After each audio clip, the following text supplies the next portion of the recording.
Nice, dude.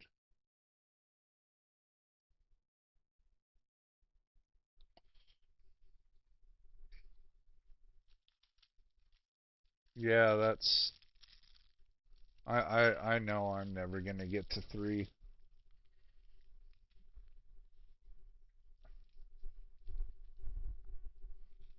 I I need 1,000 people watching probably for an hour or two.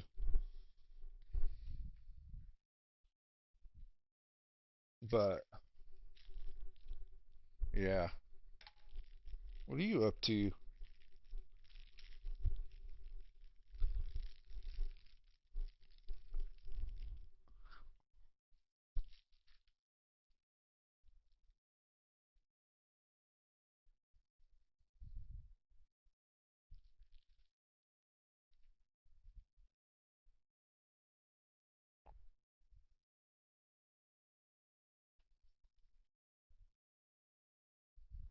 Nice.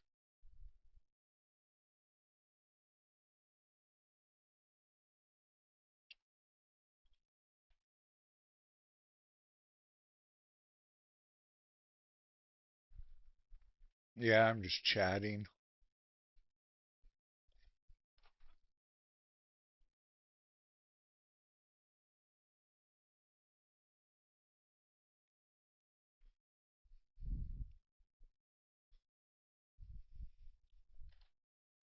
I'm hungry. I don't know what I want to eat.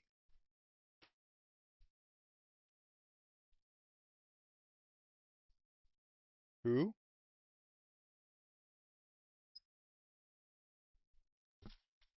Yeah.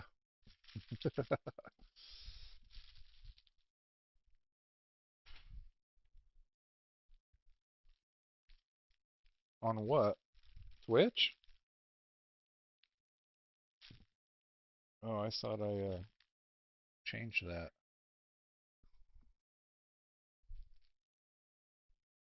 I better fix that, huh?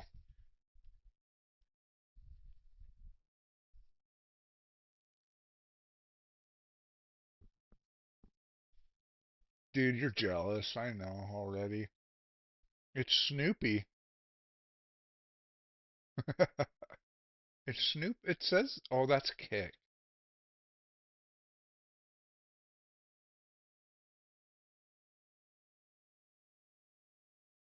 I don't. I don't even freaking care.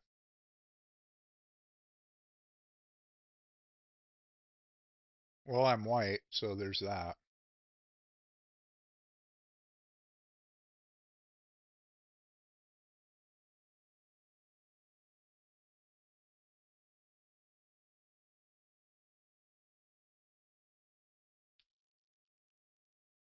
There, I fixed it. You happy? Are you happy now, man?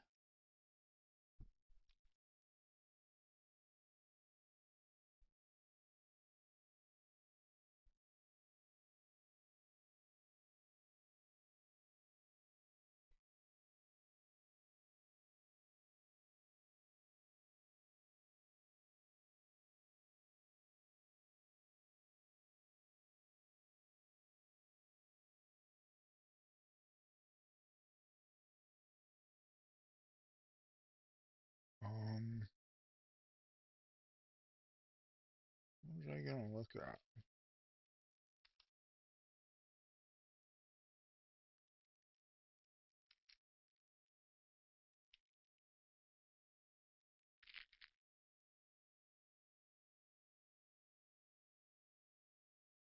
Well, what I was gonna do.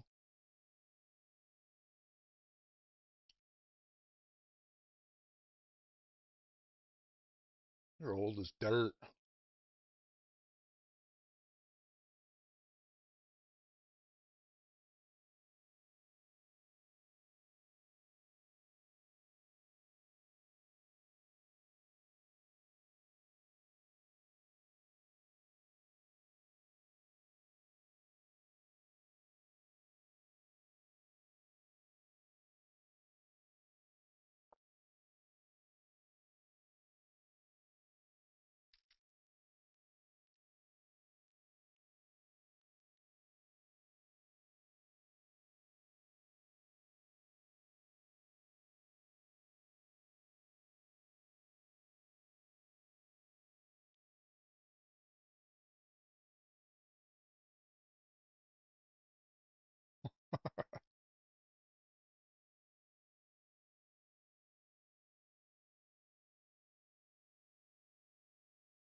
For what?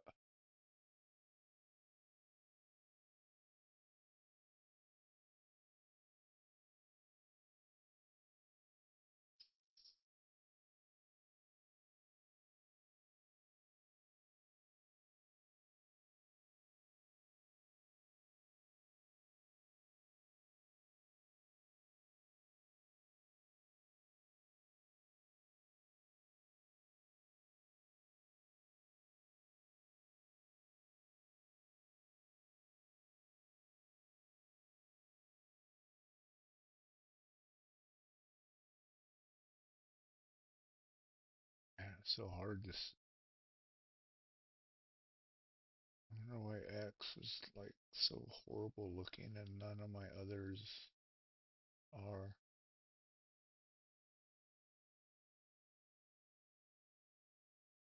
I don't know. Juicebox 1015.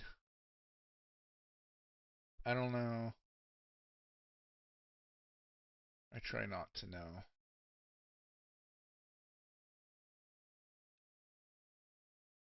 It's better that way.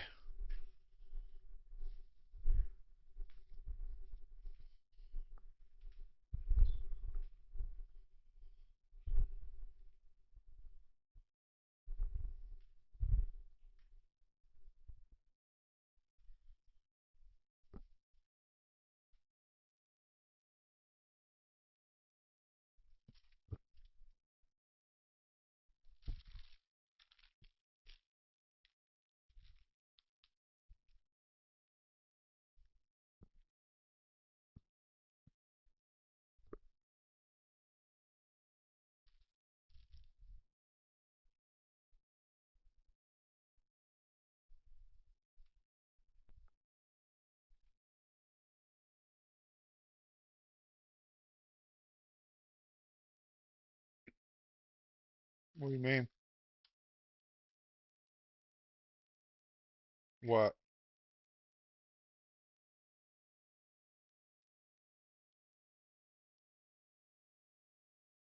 Oh yeah, it's Twitch.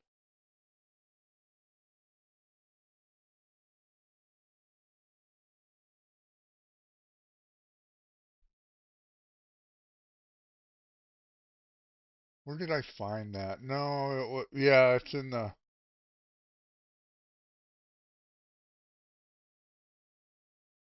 Hello.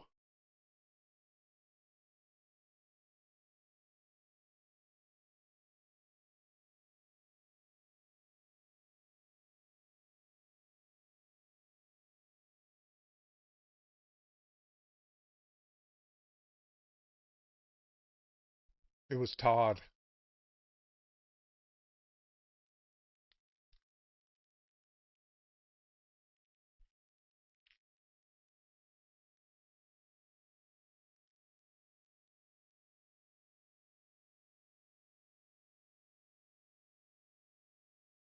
Hey, Dookie, how you doing?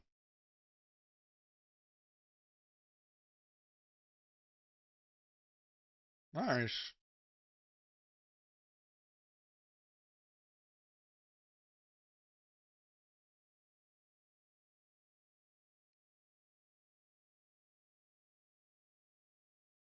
I haven't done. I haven't done plumbing. I tried a couple different jobs, but I couldn't do it because of my back. Well, I did it, but I could hardly get up out of my chair afterwards. But pretty pretty much since September though, I haven't done any plumbing.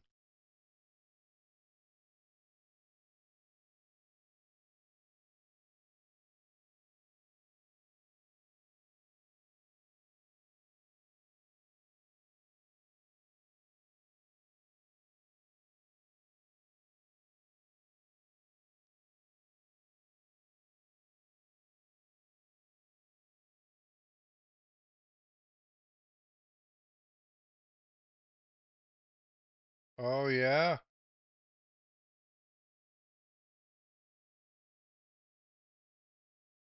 One thing I can't do is electricity. I can wire a water heater. That's pretty much it.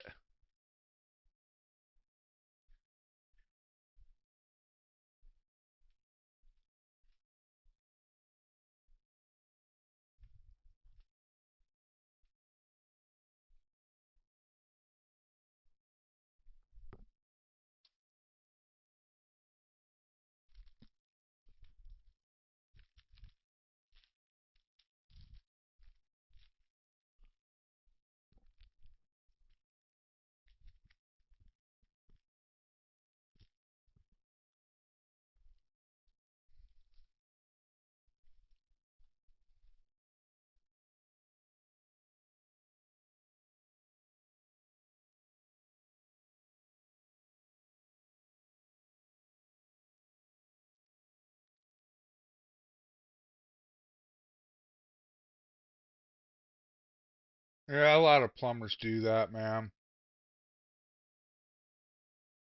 They'll use the hardware. They'll use the escutcheon to make it sturdy.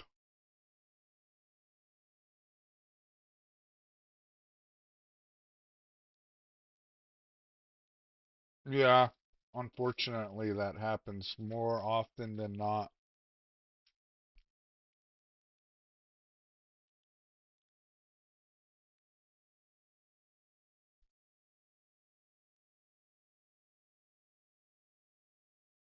I run into it. I run into it pretty often.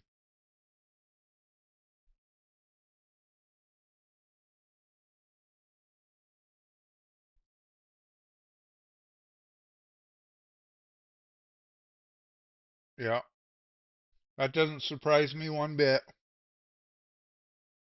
They're part of the hurry up, do it now crowd. I'll fix it later or forget about it. One of the two.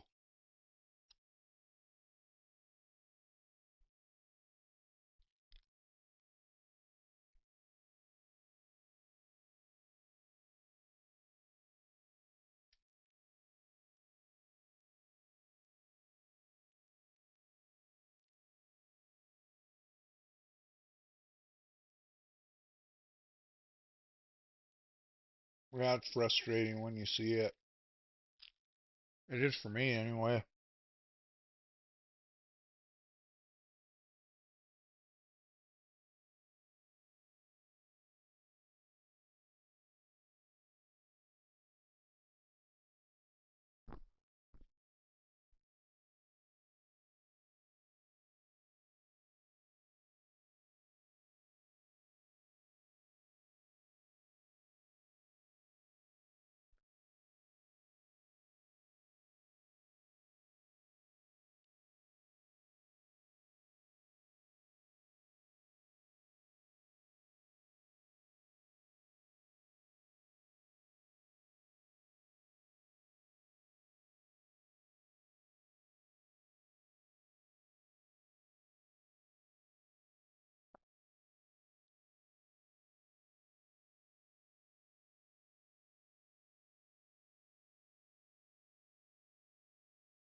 I'm betting this was at your at the assisted living place you're working at. I'm betting a lot of them are that way, if not all of them.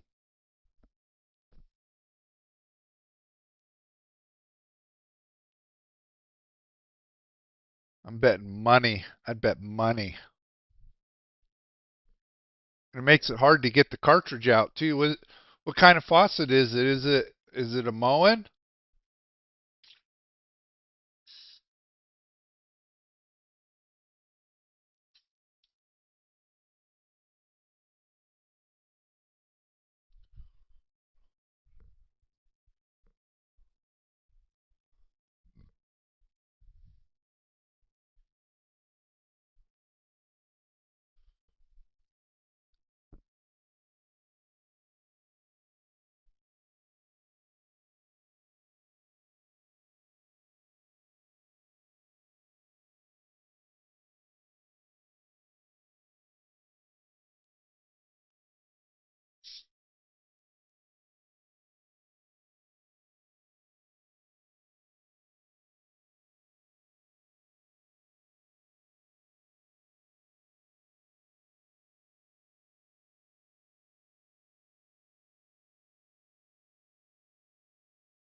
Another trailer.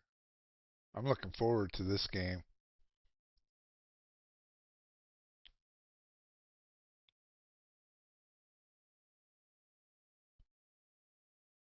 Why is...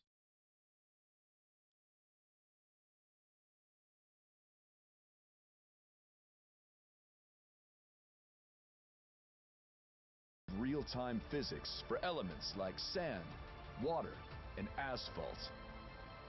Step into the boots of a frontline rebuilder. Deployed across the globe's most devastated regions, you and a specialized reconstruction team will revive shattered industries and restore hope where it's needed most. Explore 8 massive maps, each spanning over 4 kilometers square, that transport you all around the world.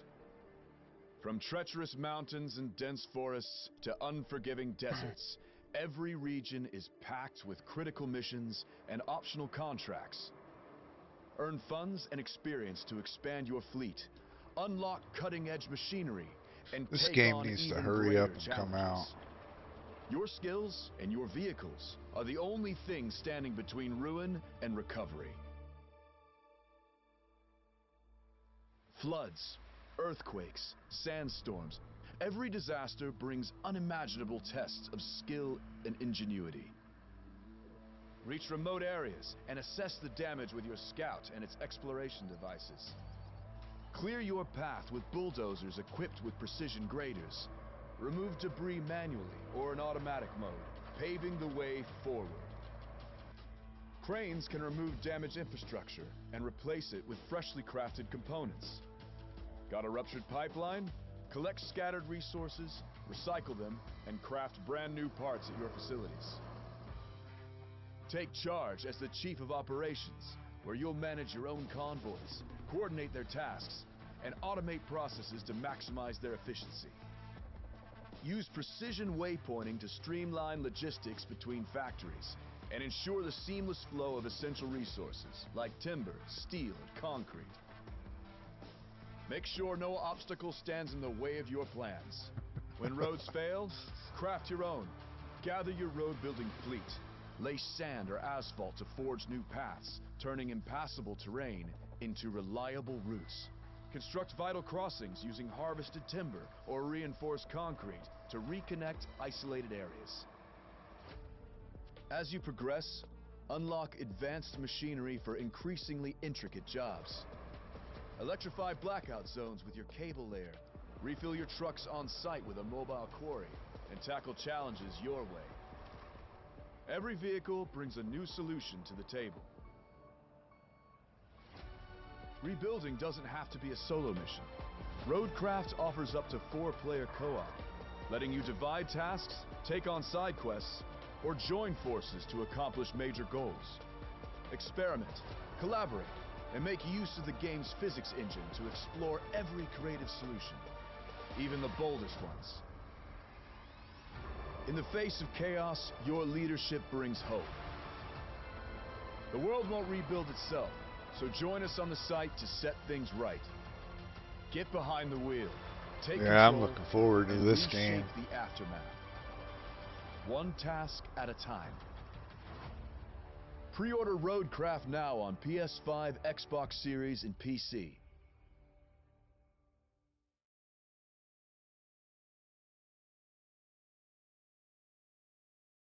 Oh, another day, another ship sail in the Star Citizen community. Guys, welcome to the channel. As always, if you're being entertained, if you're having fun, if you I got a enjoy bunch my of take on all these emails. things and more, well, subscribe to the channel, hit the notification bell button, and leave your comments below. God damn it, I like replying to them. I'm not one of those assholes that never engages with community. I'll be respectful or not, be an asshole. What the fuck do I care? If it makes your day, if you're happy, right? Yeah. Tap away on those on that keyboard. So, misfortune. Try not to Right. miss me. Fuck. The desperation is real.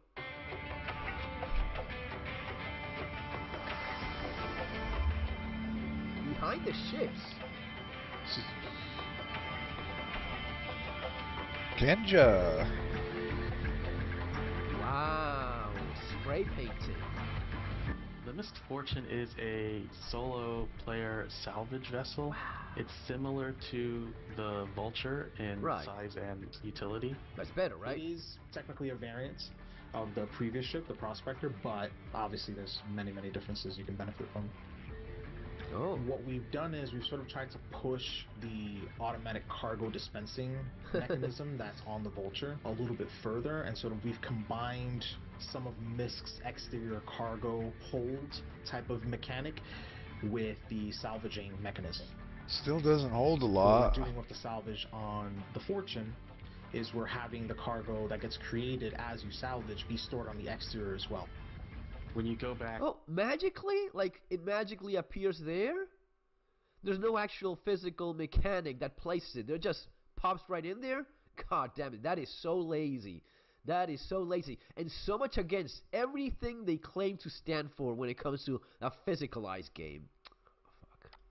when you go back to the salvage station, there's a panel and you can hit auto eject, or you can just eject it manually. And every time you eject, it will eject it out onto the exterior of the ship, and it will automatically snap it to the cargo grid. It is pretty cool that you can eject the crates simultaneously Ah, it's on cool, each side yeah. of the ship if you want to. Seeing two salvage stations working together in tandem is kind of a new thing for us, so pretty neat. Okay, so no more The ship physicalized. really makes use of all the available space inside of it. We did complete component pass, so Oh, it has wow. everything exposed. And it has a similar interior as the Prospector, so it's got the same HAB and the bathroom and all of that. Uh-huh. I don't use it for anything, But we've right? But extended it out so that you can walk from the front all the way to the back. And then we've got an elevator in the rear for you to be able to bring those boxes in and out if you want to, or additional items. So just imagine you're going out into space to salvage some wrecks. You strip the metal off the surface of the vehicle, it'll create boxes on the side of the ship, and then in addition to that, you want to pull off some of the weapons. If they're small enough, you can actually put them in the elevator in the rear as storage. So it's not a dedicated cargo area on the inside, but it should be big enough for you to grab some of the smaller components Yeah. if you're able to salvage those. for what exactly? Nothing, because they're not worth a damn thing. Cockpit that allows you to see just outside anywhere in any direction. It's very similar to the Prospector, so if you like the Prospector cockpit, you're going to love the Fortune cockpit. We're also going to be going out with the new dashboard that's been created by the UI team for Misk.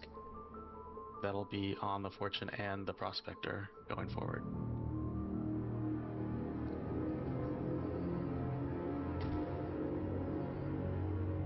Like anything else between ships and Star Citizen, it's a trade-off. While both the Fortune and Vulture are single-seat salvage ships, the Fortune is going to focus a little bit more on convenience for the user. So it's better. It has one salvage head Yeah. versus the Vulture's two. It's not going to salvage quite as efficiently, so you might be able to salvage and do hull scraping a little bit faster still using the Vulture. But The nowhere near as advantage is that convenient. It might be just a little bit easier to operate. You won't have to be rearranging things as much as you would with the Vulture. Yeah, you don't have to move boxes like an idiot because that is what you're all about. When in reality, that's not what you're all Idiot. about, because when you need the money, you make the ship that automatically makes boxes appear just when it's convenient for you, right? At that moment, fuck physicalize anything. We just need the money. We have space magic happening, and that's it. And having two systems in play makes it maybe a little bit easier for the user to keep salvaging. I think that the team did a really good job. Shout out to Chris Smith, Jen, Joey, also Chad's team, and Pierre-Luc and Mitch. They did a great job on the new tech. The new tech. They're drinking their own Kool-Aid. You know, the new tech. Guys, they delivered this new tech. You saw the news about DeepSeek? Well, it's nothing compared to the new tech created by the CIG folks. You know, the new hires, because everyone else was fired.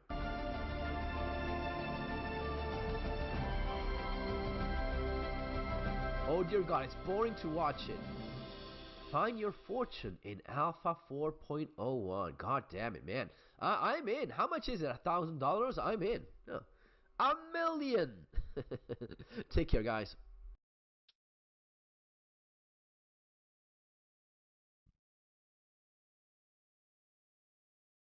On visas, but hold pro-Hamas sympathies.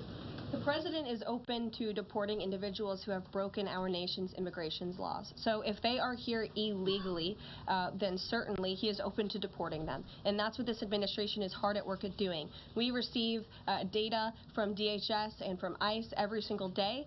From what we hear on the ground, ICE agents are feeling incredibly empowered right now because they actually have a leader in this building who is supporting them in doing their job that they were hired to do, which is to detain, arrest, and deport illegal. No, I uninstalled it.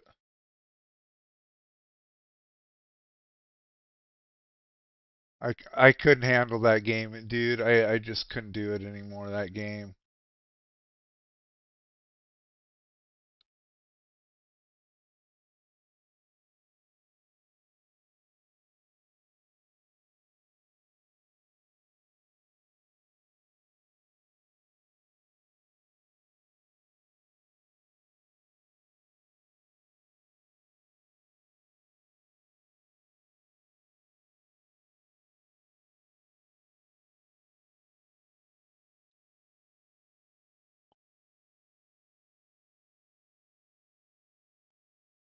I could not handle that game anymore.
Ladies and gentlemen,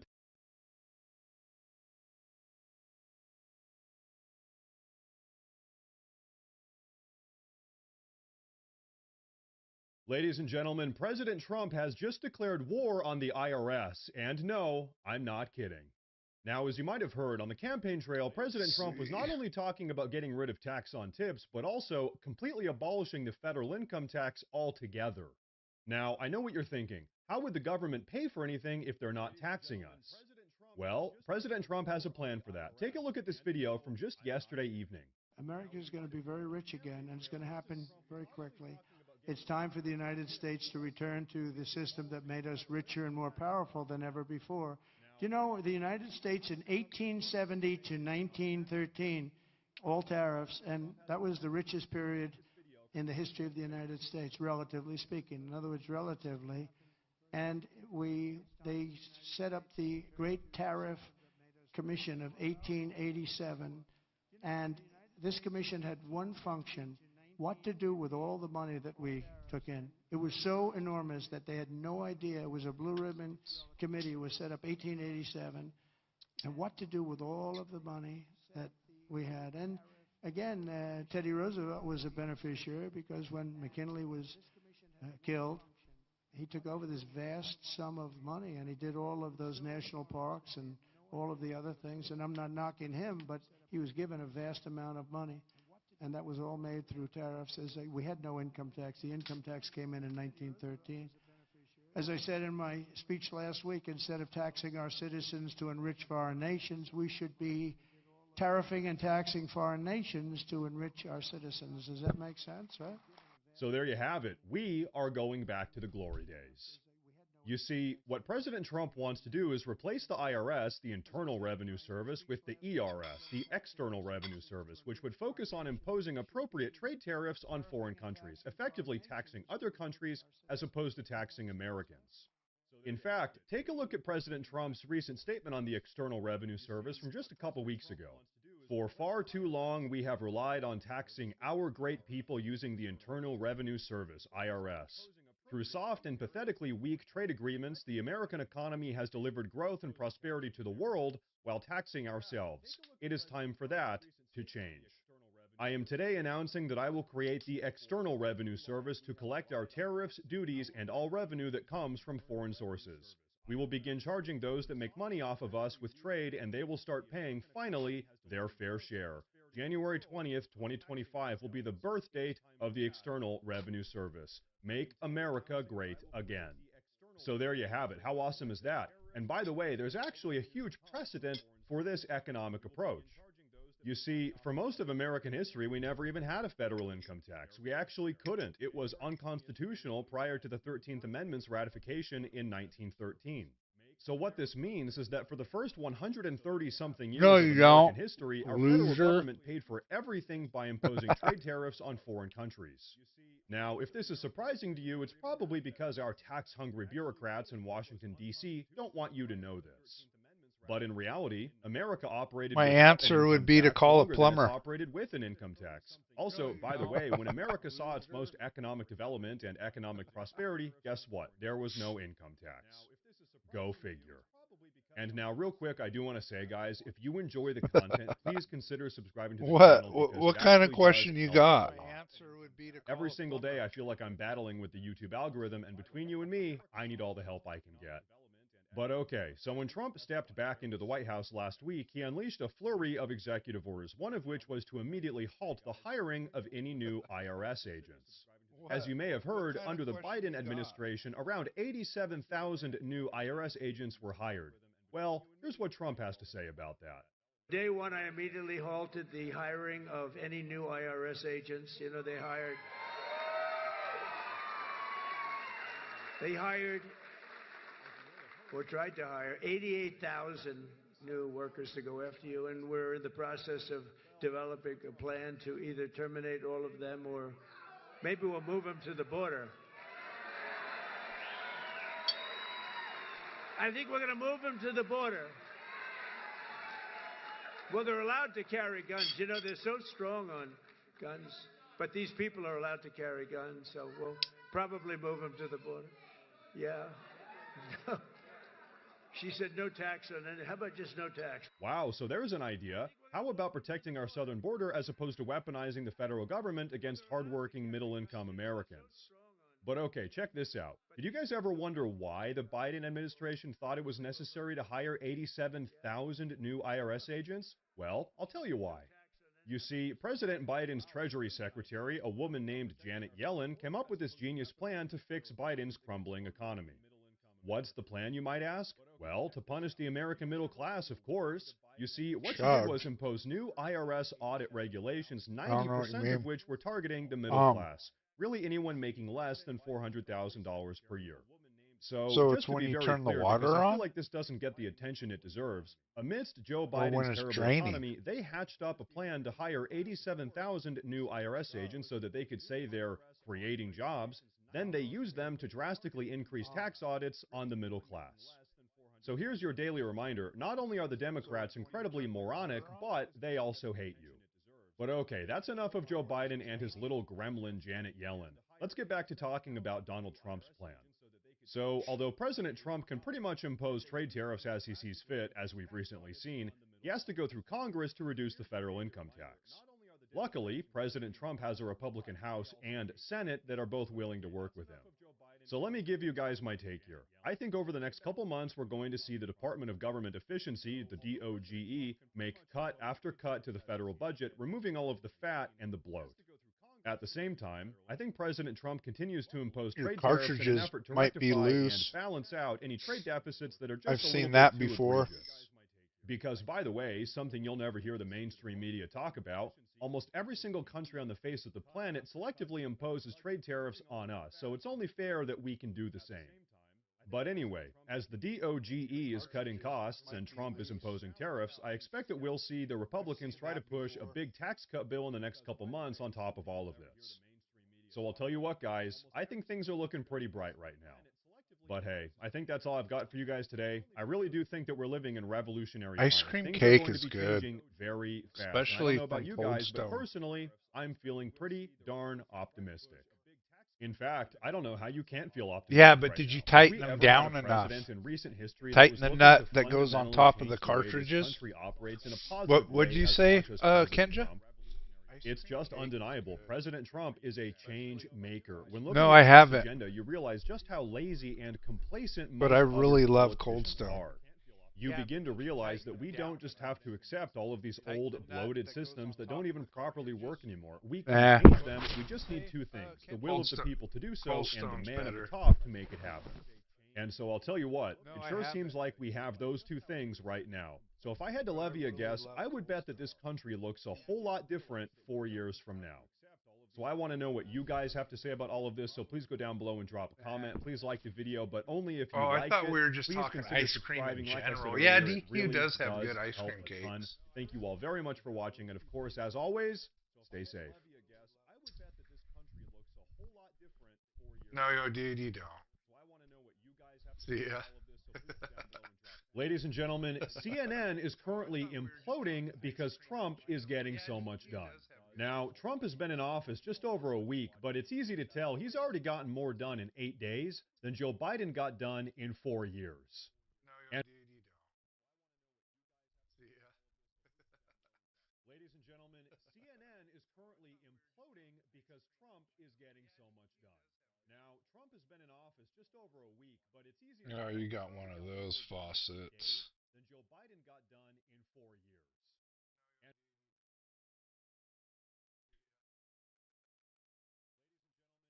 I hate those faucets.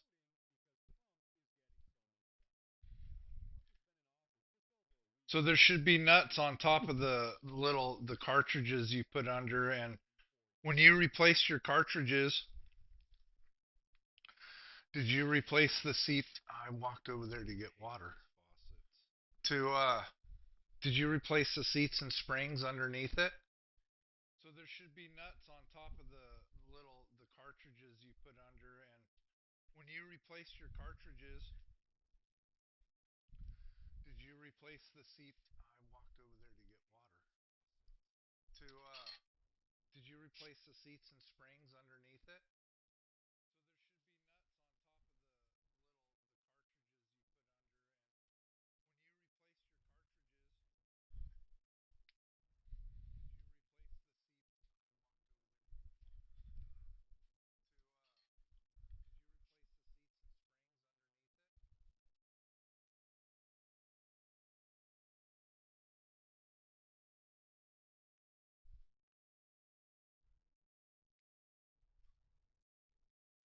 Yeah, there should be seats and springs under there. You probably should have replaced as well.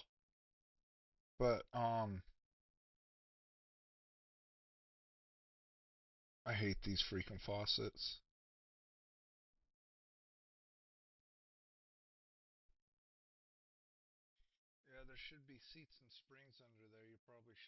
waste as well. But I hate these freaking faucets.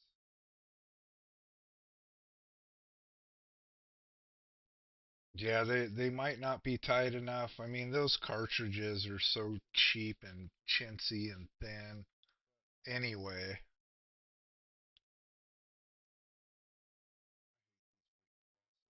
Our lovely new White House Press Secretary Caroline Leavitt held the first White House press briefing today, going face to face with but I the would fake see if news. you can And tighten it was those nuts very down more. enlightening, and she revealed a fantastic new policy, which I'll There get should be into in a seats and moment. Of course, springs many in the underneath media them. are very upset that promises made, promises kept regarding Oh, it's the that mass kind. That's deportations right. and roundups and arrests. Caroline, on immigration. Of the 3,500 arrests ICE has made so far since President Trump came back into office, can you just tell us the numbers? How many have a criminal record versus those who are just in the country illegally? All of them, because they illegally broke our nation's laws, and therefore they are criminals as far as this administration goes. I know the last administration didn't see it that way, so it's a big culture shift in our nation to view someone who breaks our immigration laws as a criminal, but that's exactly what they are. To be clear, all of them were dangerous criminals, but this is a very smart tactic. It's sending the message to all of the criminal invaders that maybe it's time that they start to self-report. Well, you might need She a also new gave an sprayer. update on DOGE, the Department of I Government would Efficiency, say. and they're already making the government, well, more efficient. And you can get those. You DOGE just and got to RB make also sure found that there was about to be 50 million the taxpayer end dollars that went out matches the door to what's fund on your condoms faucet. in Gaza. That is a preposterous waste of taxpayer money. So that's what this pause is focused on. It absolutely is a waste of money, just like the billions of dollars a year of our tax dollars that are sent to Israel. One thing about every mowing, single dude, year. that I And like not a lot just because is of the if latest you can Hamas figure out Israel war. I'm talking every single year what kind of for faucet that is. decades. But you're not supposed to be You can upset call about them. that. That would get you called They'll send you anti-Semitic. new whatever no you more need. foreign aid, says the conservative Inc. political pundits and talk show hosts, except for Israel. She also shed some light on the mysterious drones that were hovering around New Jersey, a story that also mysteriously just disappeared. But here's what she found. I do have news directly from the President of the United States that was just shared with me in the Oval Office. From President Trump directly, an update on the New Jersey drones. After research and study, the drones that were flying over New Jersey in large numbers were authorized to be flown by the FAA for research and various other reasons. Many of these drones were also hobbyists, recreational, and private individuals that enjoy flying drones. In time, it got worse like due a to single bowl curiosity. sink. This was Those not are getting the pretty enemy. popular. And they weren't aliens either. Did you see the ridiculous footage aired by News Nation in their exclusive special about the recovered, unidentified flying object, egg-shaped supposed craft, which just looks like a blimp that is being moved, set on the ground there, and then starts rolling.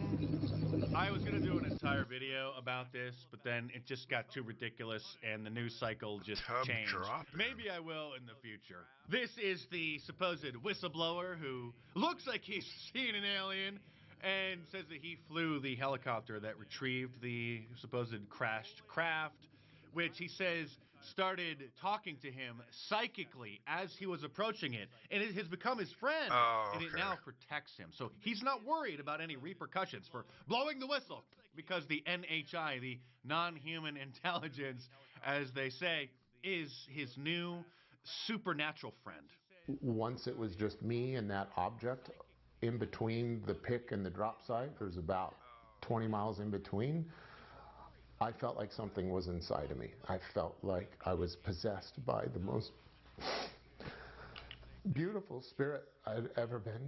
Supernatural friend. Once it I can't handle that anymore. in between the pick and the drop site, there's about 20 miles in between.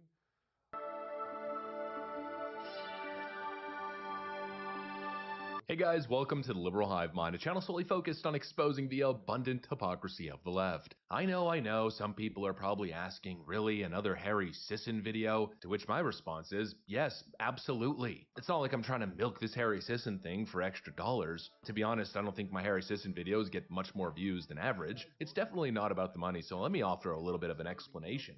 Firstly, Harry Sisson's just on a roll. I mean, he's becoming the king of shit takes, let's be completely real. And whether we like Harry Sisson or not, the reality is the Democrats invested in Harry Sisson. I mean, this is their guy, right? That's going to deliver them the Gen Z vote. And so look, if Democrats are going to put Harry Sisson at the forefront of their online messaging, well then we should continue to put emphasis on it because he is an utter disaster for the left. It's just a horrible, idiotic strategy to think that this guy is going to deliver the political dividends that Democrats are looking for. So yeah, I'm going to continue to put emphasis on Harry Sisson because the more emphasis and spotlight that we put on people like Harry Sisson, the worse it is for Democrats. And the last point, Harry Sisson is the prime example. He's the perfect example for just how dishonest the left is in their rhetoric. You know, some people are slick in their dishonest DNC shilling. They're good at forming these kind of manipulative arguments. Yeah, but Harry Sisson isn't one of those people. Harry Sisson is blatant in his propaganda. It's unsophisticated, cringeworthy, and horribly dishonest. And so basically, he's the perfect character that exposes the Democrat machine and their methods of misinformation. He's also exposing Democrat messaging right now as being extremely desperate and pathetic. He's the poster child for everything wrong with the Democrat Party and establishment, and he's putting that on full display these days. Let me show you guys exactly what I mean by that. We got some stuff to get into, so let's roll the tape. Alright folks, so I think I laid out the context there quite clearly. The rest of the video should make a whole lot of sense. So basically we know what's going on, right? Donald Trump's firing on all cylinders. He's scoring win after win after win. The narrative surrounding the Trump administration is one of incredible...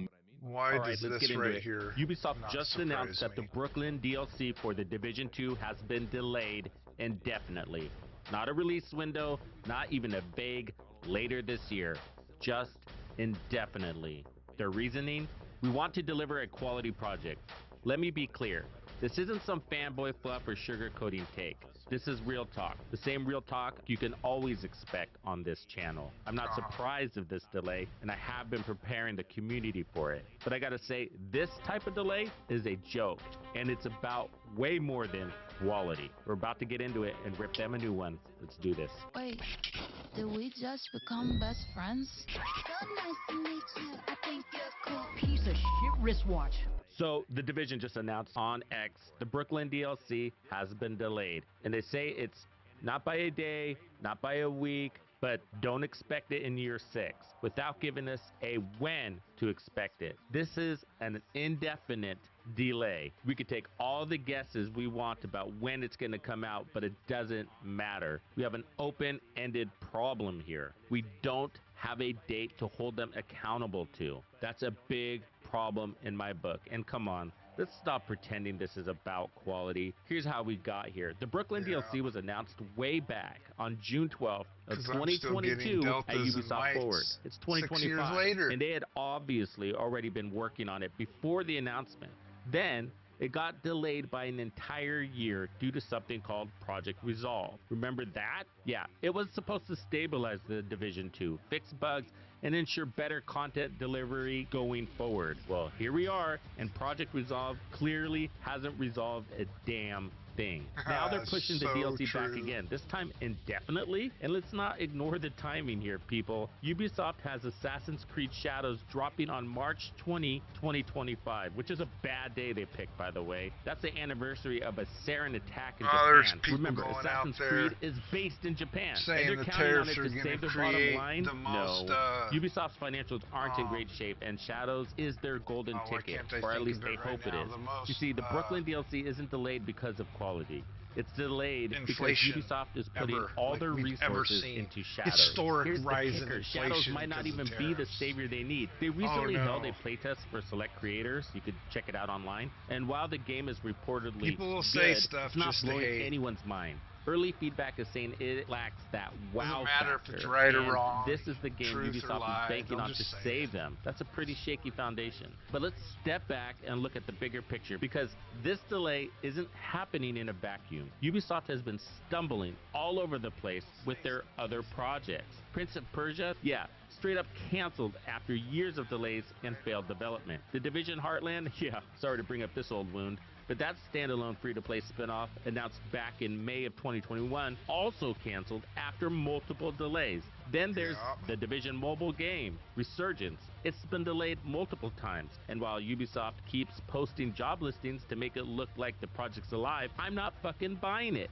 Who wants to join a team working on a sinking ship? Do you? Hey, I'm going out of business. We're hiring. Think you're about right. it, guys. I know the fanboys are trying to make it all look good for you, but come on, man. We're capable of thinking. You can't fool us. And let's not forget Assassin's Creed Shadows. Itself was delayed for quality reasons, too. So when Ubisoft says Brooklyn's delay is about quality, how seriously are we supposed to take that? They've been using quality as a smokescreen for years. Look at the reputation. At this point, it just sounds like corporate PR to cover up deeper But to be issues. fair, Look, they I haven't know been there's the a few only of you one that are that says probably that. thinking like, hey, quit bashing the Division 2 all the time. They keep giving me bad news to report to you, and I'm gonna give it to you straight. I'm sorry, but not sorry. They're doing it, not me. Anyways, speaking of deeper issues, here's something else to consider. Ubisoft just announced studio closures and laid off 185 employees right before this delay was announced. Coincidence?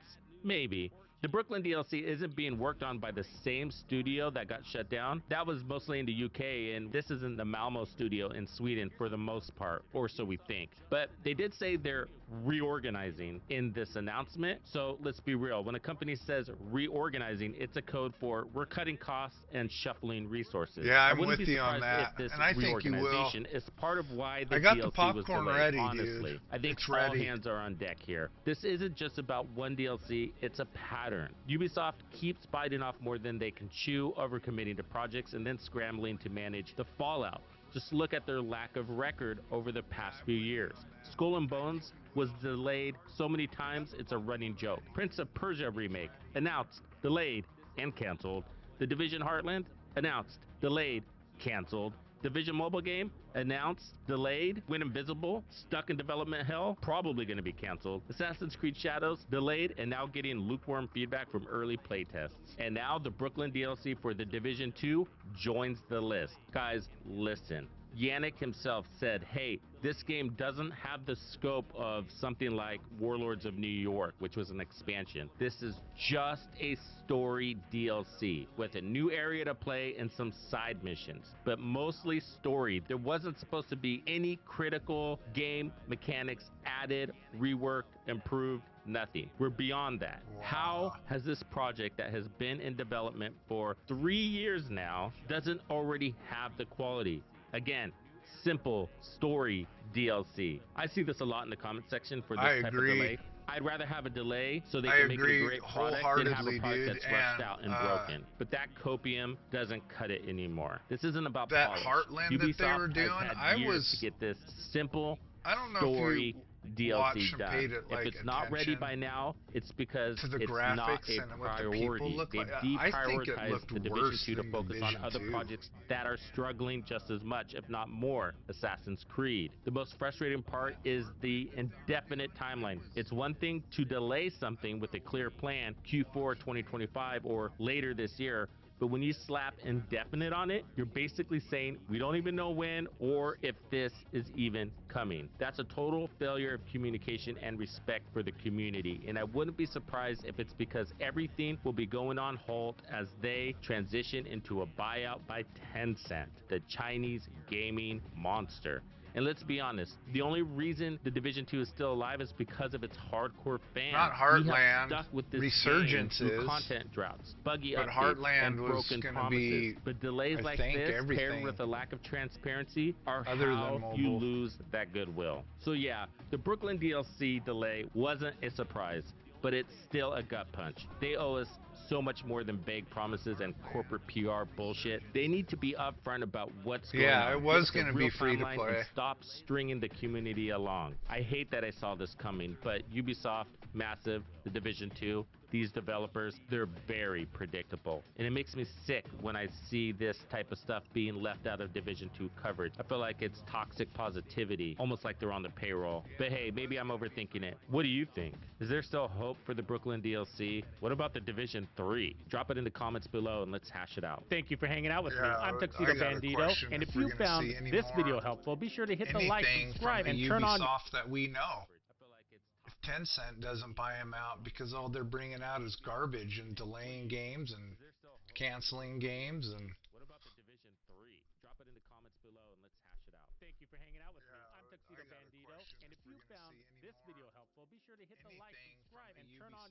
see, I don't think it is because the player count went up when they said there was gonna, and I'm one of them. It said there was gonna be a DLC in Brooklyn. I started playing it again, but then I started getting deltas and mics, and it's like I can't even finish a mission because I keep getting deltaed or mic'd or something. And then I just sit and think about this game's 6 years old, and I'm still getting this.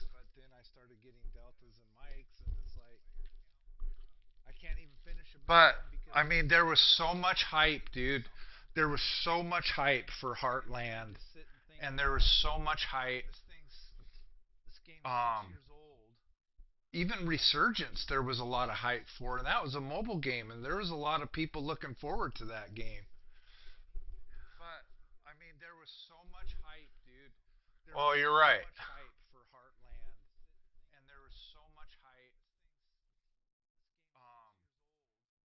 Even Resurgence, there was a lot of hype for, and that was a mobile game, and there was a lot of people looking forward to that game.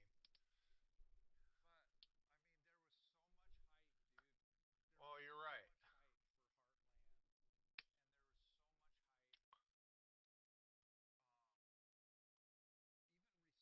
And that's the thing. I don't know what went through Ubisoft's head that they think we wanted. I mean, they stopped making Division, more or less. I mean, they started doing it again, but and Splinter Cell.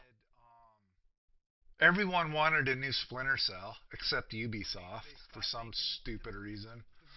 And then we got that one free to play shooter that nobody wanted that I think is going down this year. They're taking the servers down this year. Um, Assassin's Creed's turning into COD. It's just a reskin, and then they talk about how accurate it is to history, and Assassin's Creed Shadows proves that wrong. And it's just they're get. I mean, nobody asked, which to be honest I liked, but nobody asked for Rainbow Six. Um, Extraction, I think it's called. Nobody asked for that. That just appeared one day on what was it?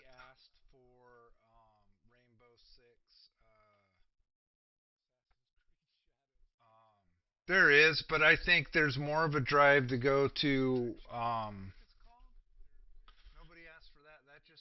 Oh, come on! What is it? Something service. What is it called? Uh, like the Vision has. And yeah, live service. That's it.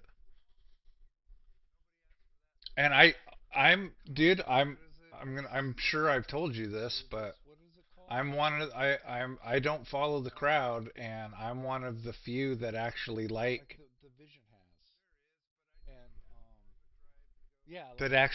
live service games if they're done right. I mean, there's new stuff all the time. there's stuff like I like that. It's not boring, you know. Look at Space Marine 2. The game's great, but then you go and play the same maps with the enemy in the same place, and it's cool for the first.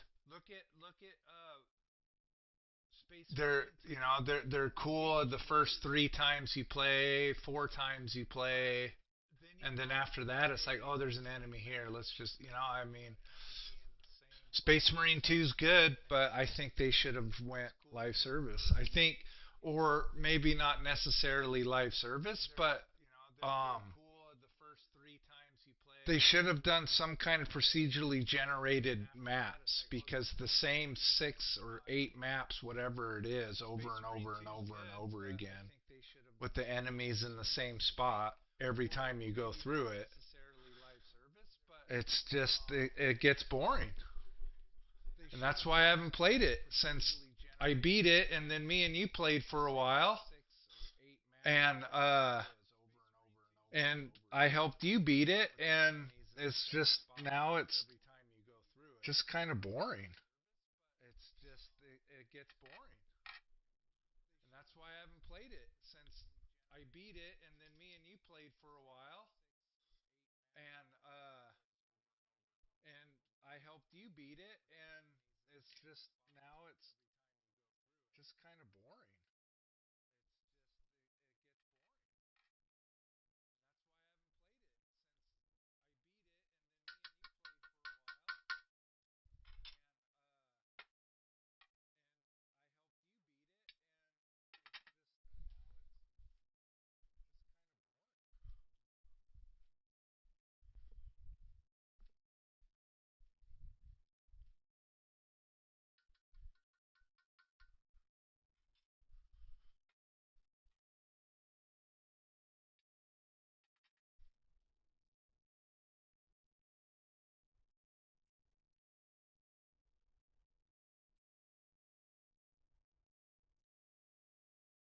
Things continue to look really bad for Ubisoft, because now we have Ubisoft announcing that they are going to be closing down yet another studio and laying off over 180 people. Now, you guys are probably asking, which studio is being laid off, you wonder? Well, it's the Leamington studio in the UK, and apparently it is that studio that worked on video games like the ones that you love so much, which is Star Wars Outlaws, Skull and Bones, and Avatar Frontiers of Pandora. These 3 games that were considered to be massive flops, more so Star Wars and Skull and Bones. Skull and Bones and Star Wars Outlaws alone lost them almost $1 billion. So you got to imagine how Avatar Frontiers of Pandora probably didn't do that well either. But Ubisoft overall is closing down this studio, and we're going to talk about it.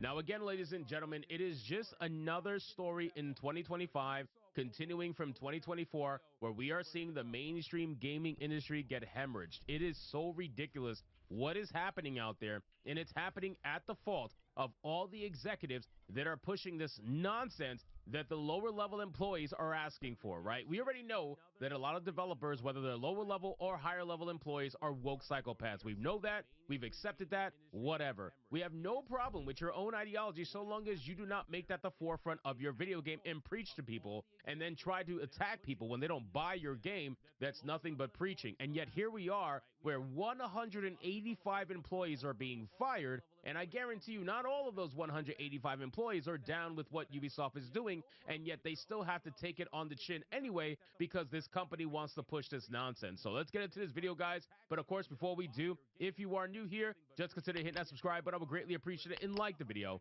to push us out into that YouTube algorithm. So it says Ubisoft is so closing its studio in Leamington, UK, and cutting jobs at 3 other locations. Oh, so it's not even just It's kind Leamington, of sad UK. because Ubisoft That's used crazy. to be one of The the best layoffs and the studio studios, in my closure will opinion, reportedly impact out there. 185 employees. The company's next game, Assassin's Creed Shadows, will be released on March 20th of 2025. I honestly can't wait for Shadows.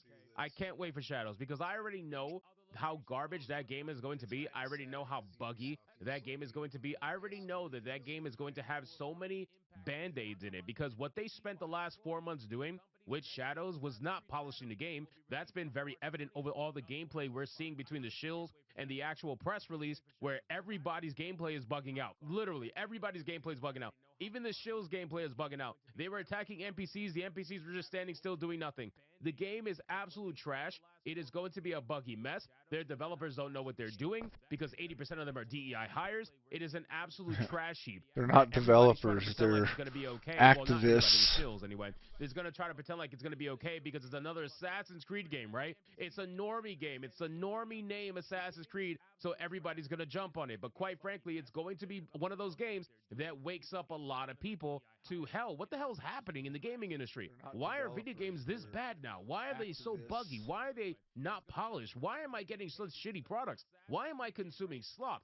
These games are going to wake people up, and just like Veilguard woke people up, Shadows is going to be a game that wakes up a lot of normies too.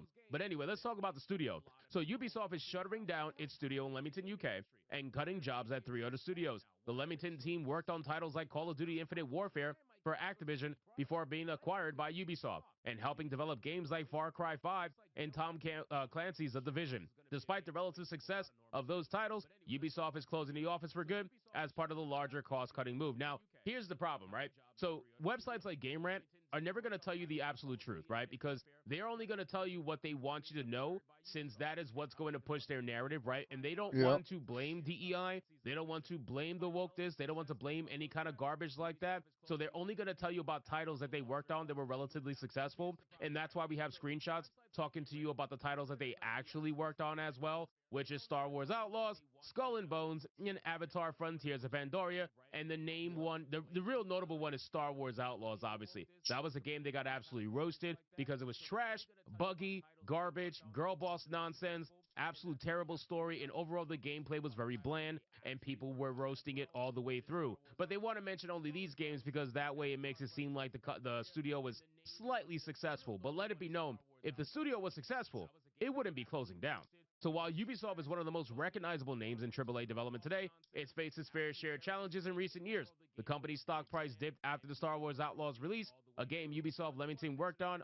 So they were honest, thank God, with many blaming the game's lower than expected sales. It also had to delay Assassin's Creed Shadows several times, potentially suggesting increased pressure for the studio's games to meet players' expectations. It seems the hard times are not over yet, with a round of layoffs coming for several Ubisoft subsidiaries. I'm telling you right now, what they're doing is they are trying to consolidate as much as possible. They are trying to shrink themselves size-wise as much as possible, so that way when the eventual purchase happens, it's a lot easier to manage. They don't want to have all of these studios that are going to be useless. I guarantee you Tencent is in their ear telling them, hey, you should close this down, that down. They're looking at their books, realizing what's useless and what's not, and they're definitely in Ubisoft's ear. But all of this is going to result in Ubisoft either being bought out or their IPs being purchased and the company dying. That's all that's going to happen. But at least GameRant was honest, even though they tried to do it quick, by the way. They really tried to do it quick with this little statement right here, and it says a game Ubisoft Leamington worked on. Yeah, they try to be really fast about it so that you wouldn't pay attention to that part. So in a statement made to gaming news site Eurogamer, Ubisoft announced that it's permanently closing Ubisoft Leamington while cutting staff at Ubisoft Dusseldorf, Ubisoft Stockholm, and Ubisoft Reflections. All told, the layoffs and closure will affect 185 employees between the 4 locations. The news comes not long after the company revealed that it would shut down XDefiant servers on June 3rd of 2025, just over a year after the game's launch. Mark Rubin, the executive producer behind XDefiant, commented on how free-to-play games take a long time to turn a profit, and profit is a big motive behind these recent layoffs too. In a statement, Ubisoft said the move is part of an ongoing effort to prioritize projects and reduce costs. Now, again, ladies and gentlemen, they wouldn't be struggling with profit if they were actually giving gamers what they want. The unfortunate Yep. truth is that they've been focusing over the last few years on giving gamers anything other than what they want. And they've been riding the coattails of their IPs that were giving gamers what they want back in the day, but now they're not doing that so So much. And they're hoping that true. the name like Assassin's Creed will be able to carry them through, right? They're hoping the name like Star Wars will be able to carry them through. But unfortunately, that just didn't happen. XDefiant had a ton of players that were ready and excited to give it a chance. They had over 20 million players at launch playing that game. There was plenty of people that were very interested in that game, but they dropped the ball. They didn't provide actual good content. They didn't keep people interested enough. They had a bunch of hit detection issues, which is a no-go in any first-person shooter. The last thing you want to deal with in a first-person shooter is hit detection problems. That is going to be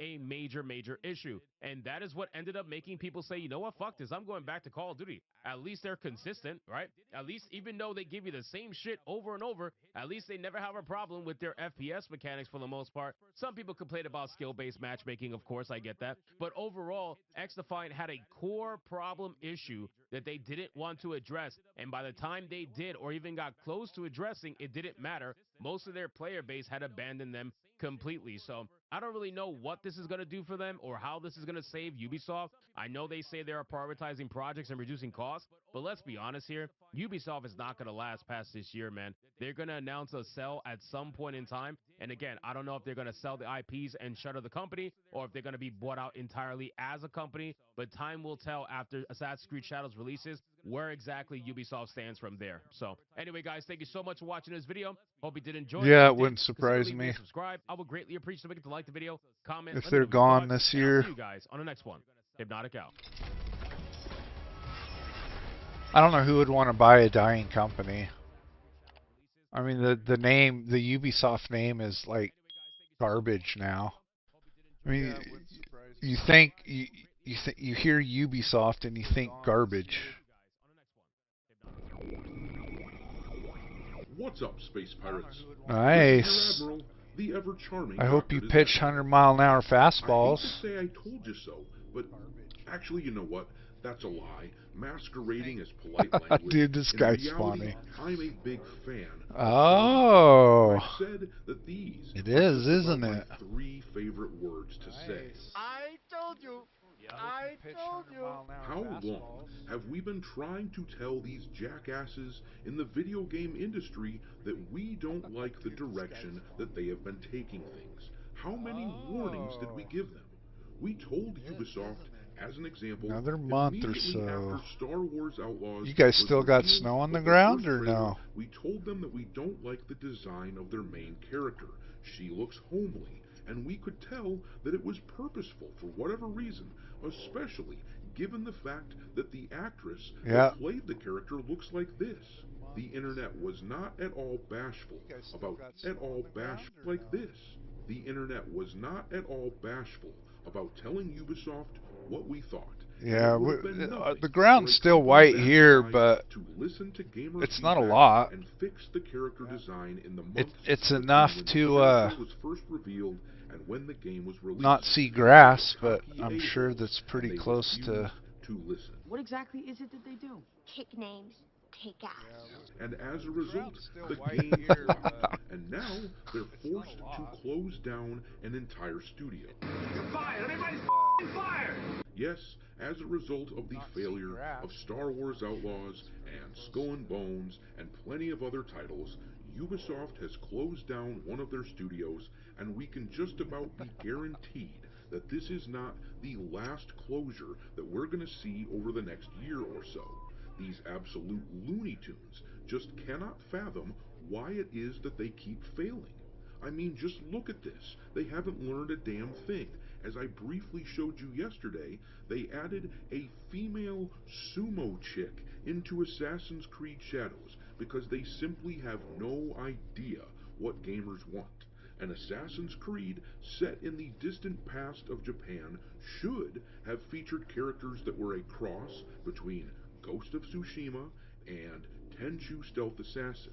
But instead, we get a guy looking like Stanley from The Office in his Halloween costume, and a woman who looks like the love child of Rose Tico and King Hippo. I feel bad for the good developers who are losing their jobs, but Ubisoft deserves all these studio closures that are coming their way. Why does this keep happening to me? Because you're an idiot, a moron, a dingleberry.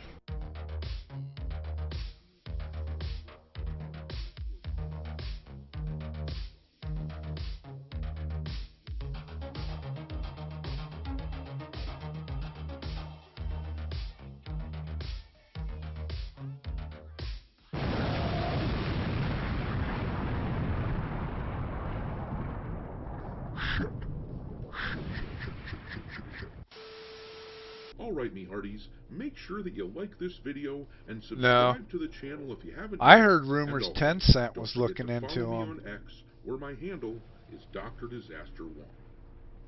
But anyways, it's incredible to think of how many jobs have been lost at Ubisoft over the past year or so.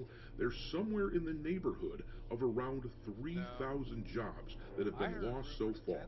And considering that they have a workforce of something in the ballpark of 18,000 employees that are still working there, and considering all of the financial turmoil that the company is trying to fight through, it's extremely likely that we're going to see a lot more of these job losses. Now, I may sound like a callous a-hole when I'm gloating over Ubisoft for people being laid off. In truth, I do feel bad for anyone who lost their job. Some of those people might have been the activist types who damn well deserve it, but some of them are probably just good people. Hopefully, they saw the writing on the wall ahead of time and they have money saved up or other job opportunities lined up. If they were so delusional as to not see this coming at all, then it's a bit harder to feel bad for them. But anyhow, let's read about these layoffs in this article from Bounding into Comics, which I will link in the description.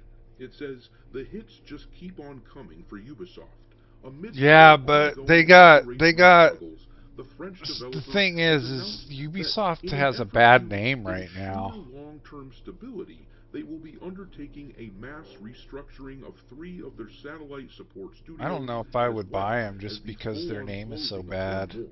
And I'd like to add really Maybe their quickly IPs, to but all of the people out there who always try to start arguments with me in the comment section of my videos where I talk about Ubisoft. They defend Ubisoft and claim that actually the company is doing great, but then explain to me why a company that is kicking so much ass would need to lay people off in order to, quote, ensure long-term stability. Because if you don't speak corporate bullshit, allow me to translate. What Ubisoft is saying is, if we don't fire these people, we're gonna go broke. But, reading on, in a statement, a Ubisoft spokesperson explained, as part of our ongoing efforts to prioritize projects and reduce costs that ensure long-term stability at Ubisoft, we have announced targeted restructurings at Ubisoft Dusseldorf, Ubisoft Stockholm, and Ubisoft Reflections, and the permanent Dusseldorf, that closure sounds of like the it should be Ubisoft in Bloomington site. um Unfortunately, this should impact Harry Potter. 185 employees overall, they added. We are deeply grateful for their contributions and are And they're committed to good. supporting them through this transition. And one other thing I feel like I should say here, this doesn't bode well for their sales projections on Assassin's Creed Shadows at all, does it? Think about Man, I this. want A coffee, but company with a game that's gonna come out in less than 2 months and set the world on fire with sales does not typically let go of damn near 200 employees. This is a bad indicator of what Ubisoft themselves think about their own chances I in only have March one when that filter game comes left. out. I But, think reading on, the article then my talks wife's about all the going to get different some. studios that are being She should restructured be and what home they've done in soon. the past, but we're going Alright, to skip she's down gonna to want here coffee. where they talk about the studio that's actually being closed down. As for their Leamington location, the Canadian studio first came to prominence in 2009 with DJ Hero as developed for their then parent company Activision's popular music rhythm game franchise. Following subsequent secondary work on Call of Duty Infinite Warfare 2017 saw them acquired by Ubisoft How and good this will. reclassified as a pure support studio, after which they would be assigned to assist development on such titles as Far Cry 5, Skull and Bones, and Star Wars Outlaws. If only those games Skull and actually Bones sold as could well have been a as they good were game. supposed to, then maybe these poor All they devils had to wouldn't do was have to go listen to the job hunting right community on now. Skull But and once Bones, and that again, game they should know. they Be would have been aware taking of what sort of a money company to that they the work banks for, and dump and they trucks, should have dude. been aware of how gamers have been So many turning on people were looking Ubisoft in the forward past to few that game. years. I mean, we can all see in the gaming community what buggy messes Ubisoft consistently puts out into the market. People are tired of that shit. Look at Assassin's Creed Shadows, which was supposedly pushed back from a November release to February in order to fix a bunch of bugs. And then it was pushed back again all the way to March because they still had more bugs to fix.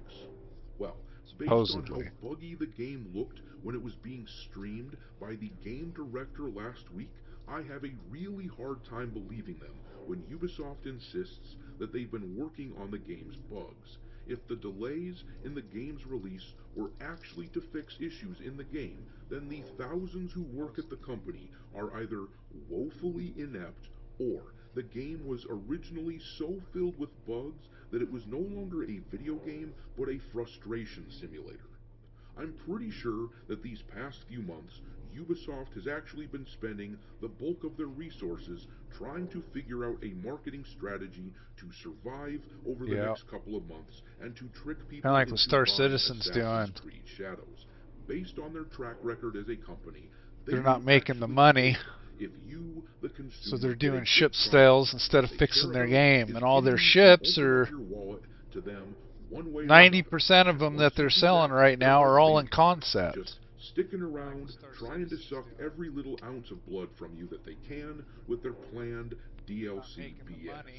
This is not a company that cares about gamers, and they are getting precisely what they deserve. News like this makes it clear that this is, in fact, a company in dire financial straits, as I've been discussing for the better part of a year now, and the reality of them being bought out by the They likes would of have Amazon unseated Sea is of getting Thieves. more and That more game, realistic. dude, Assassin's I Creed remember, Shadows I think that spiked game was into supposed to the come top out, seller list on I Steam, think damn I near remember breaking the seeing top it, 50 when they finally made the game available for 2018? pre-order this past weekend, but after that initial spike, they have plummeted down to number 133. All they This had to is do not good news was for them. listen to the Based on the fact community, that but they fired all of these they employees, know I suspect they know that more their what the internal community managers wants agree than the with my community. sentiments here. But I'm going to leave it there. Drop your mockery of Ubisoft into the comment section below, and we will talk there. Thanks for watching me, Hearties. If you haven't already, your Admiral is inviting you to subscribe to the channel and become a part of the crew. Life as a space pirate may not be glamorous, but there's Alright, always coffee's plenty brewing. of good.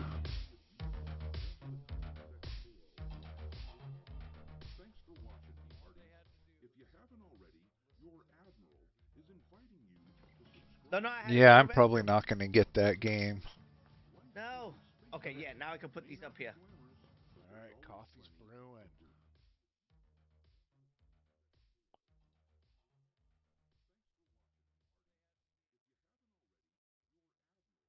This woman is just freaking... Yeah, I'm probably not going to get that. She's crazy. Look at her. She's nuts.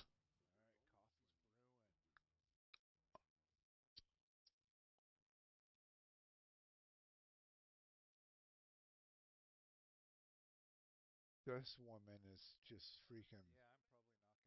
She's crazy. Look at her. She's nuts.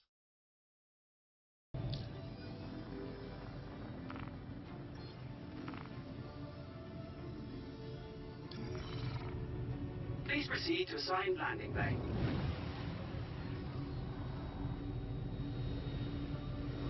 Oh, you know what? That might be... Try that. That's muted. That's muted.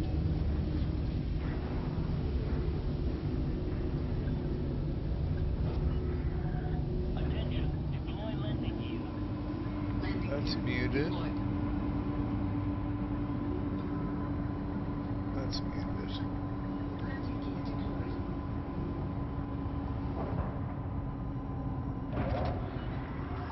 Contact landing complete. Have a pleasant stay.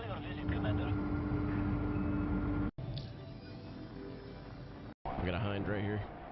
Taking on an Apache. Fox 2 Hind. Good hit. Oh my god, he just tore that Apache apart. Fox 2 Hind again. You know, I've been half tempted of playing this, starting to play this again. Come on, baby. We only got one left. We got one left. I'll light him up with guns. Alright, he's going in. Looks like he's going in. Oh, he almost hit the trees.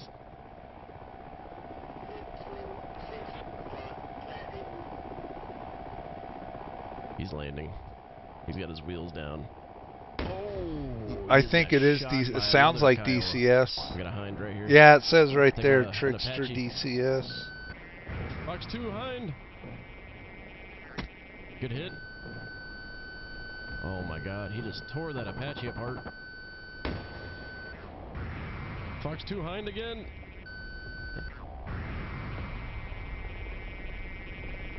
Come on, baby.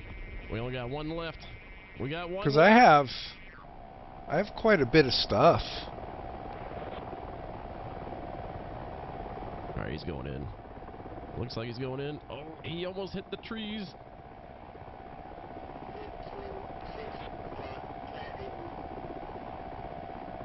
He's landing. He's got his wheels down. Oh, he just got shot by another Kiowa. We got a hind right here. Taking on an Apache. Fox 2 hind. Yeah. Good hit. And I like that. Earlier this month. And I know this is sim stuff, but I like that you can just hit a button and it starts up instead of doing everything you got to do to start your plane. I understand it's a sim. I get that, but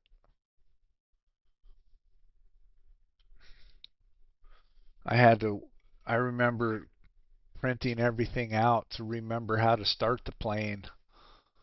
Now you can just hit a button and it starts. Flight ready.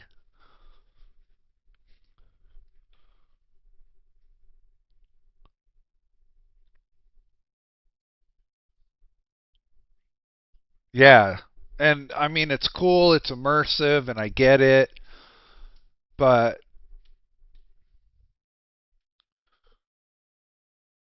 I just want to fly. Not spend an hour trying to figure out how to start my plane.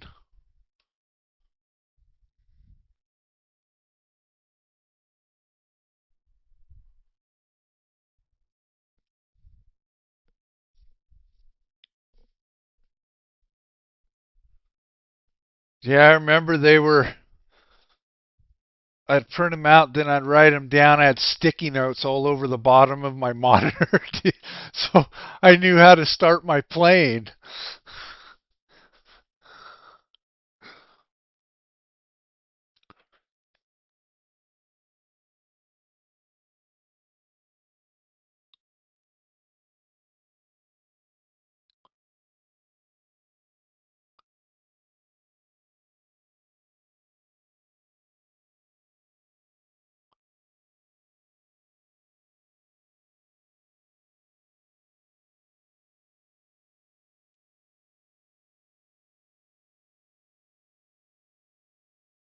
I wonder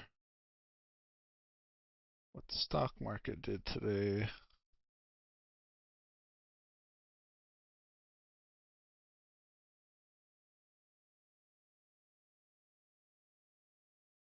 Up 0.31%.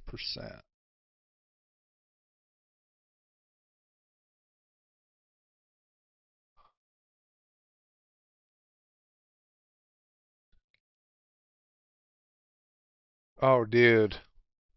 See, I don't want to learn all that again. I just want to push a button that locks on and then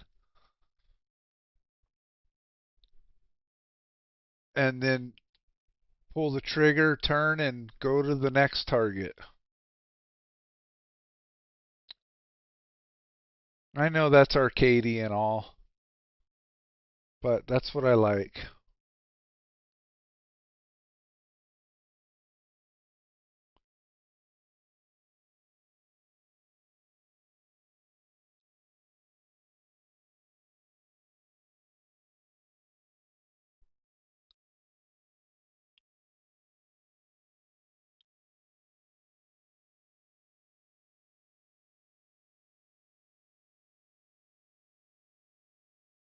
Ford just fired a Well, metaphorically, not literally. Now, as we all know, or if you don't know, Ford just fired a direct shot at Dodge and Chevy and told them to stuff it. Well, metaphorically, not literally. Now, as we all know, or if you don't know, Dodge is completely removing the V8 from its lineup, and it is not long for this world. Unless you believe some of the leaks that are out there. Either way, the days of the big V8 muscle car are pretty much going to come to a close very soon, especially with Dodge and Chevy, because Dodge, like I said, the V8's going away, and Chevy is even killing off cars like the Camaro. See, Ford CEO Jim Farley basically went on stage at a media event for the 2024 racing season in Charlotte, North Carolina, and gave this quote.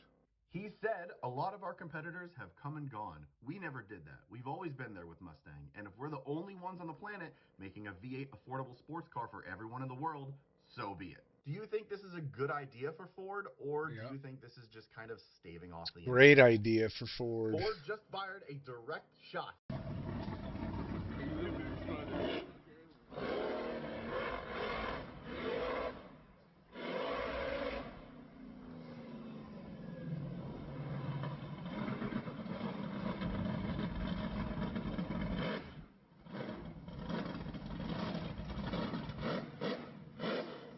How little that thing is.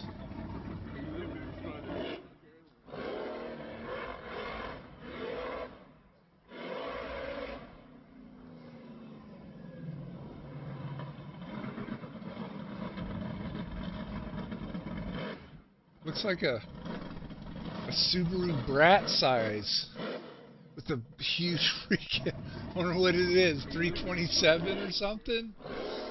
I don't see how 350 would fit in there. Or 351.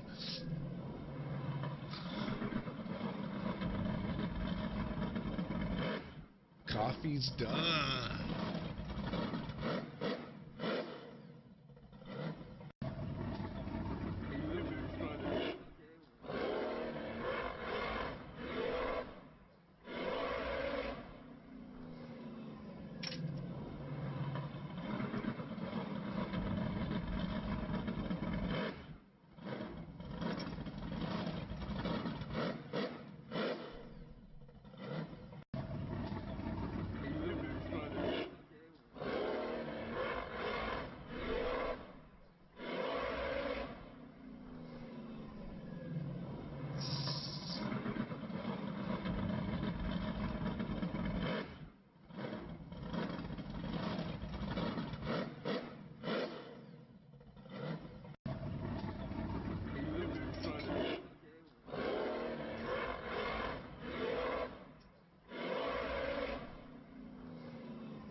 the Great White Hope pardon you, Donald That Trump? him, the racist, pardon an old poor little black woman like me so I can reclaim my life and start over again. Not only did he give me a full and unconditional pardon, but he also made it illegal for them to chain women to the bed during childbirth. And then he passed the First Step Act.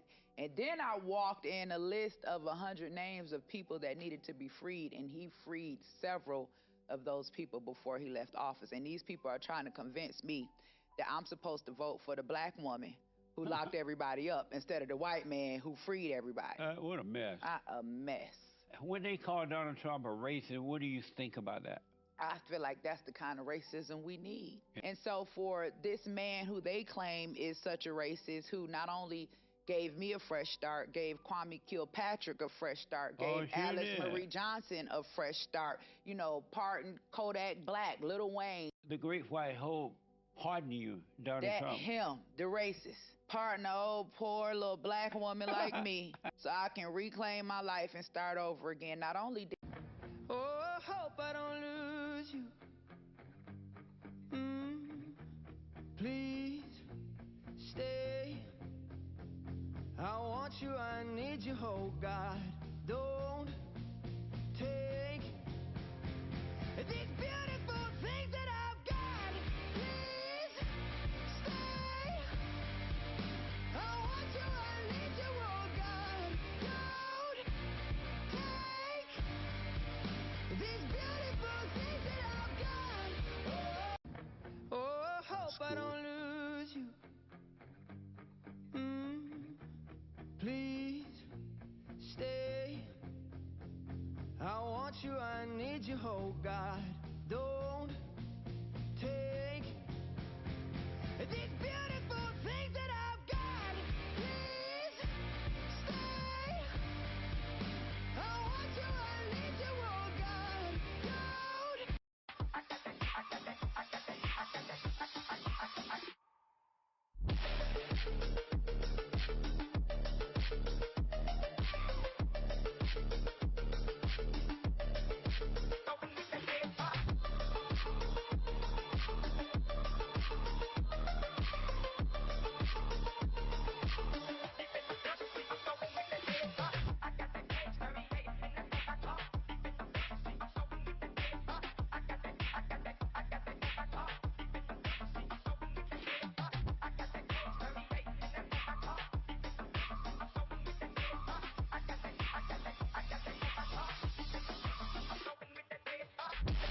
And touch the sound of silence. And in the naked light I saw 10,000 people, maybe. People talking. Part of. I only wanted to be part of something. I only wanted to be part of. I only wanted to be part of something. I only wanted to be part. Then you cut me open just to watch me play. Gave up who I am for who you wanted me to be. Don't know why we're open, so fucking naive. Falling for the promise of the emptiness we shame. The emptiness we Star Wars, right? That's the first Star Wars. Well, episode 4. Right? No. What is that? Warhammer.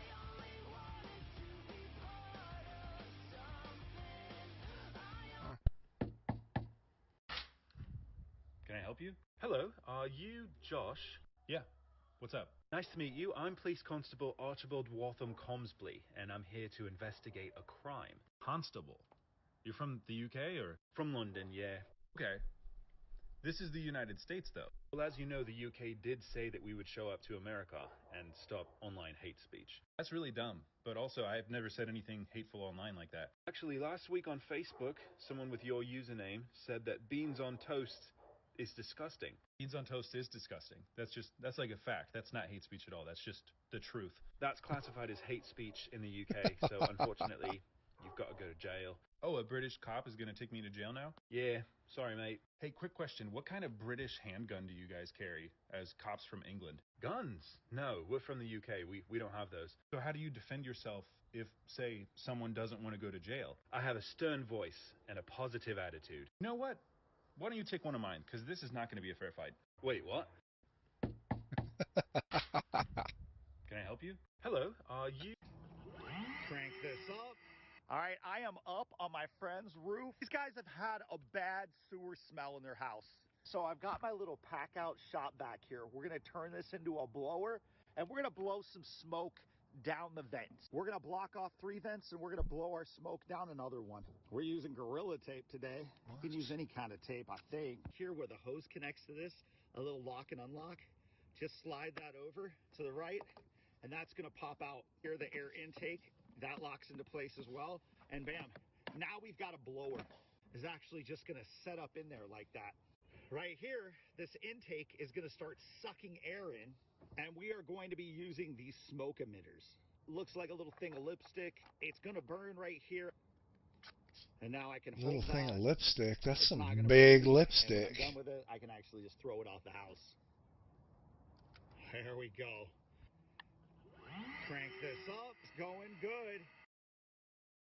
Snakes and sparklers. Yeah, it looks like a snake. Coming out of the light fixture in the bathroom.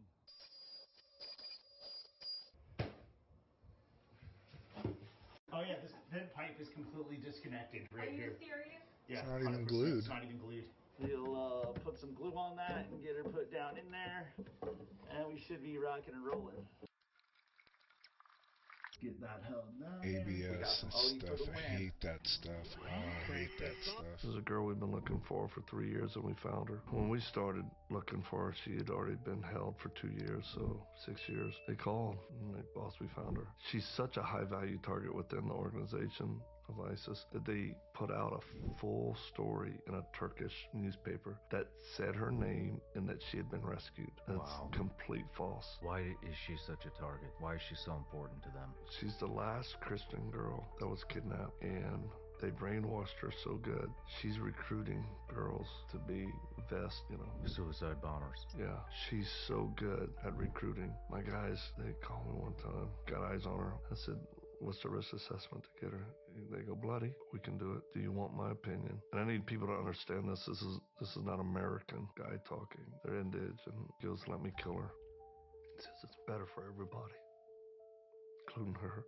This is a girl we've been looking for 3 years, and we found her. When we started looking for her, she had already been held for 2 years, so 6 years. They called, and they, boss, we found her. She's such a high-value target within the organization of ISIS that they put out a full story in a Turkish newspaper that said her name and that she had been rescued. That's complete false. Why is she such a target? Why is she so important to them? She's the last Christian girl that was kidnapped, and they brainwashed her so good.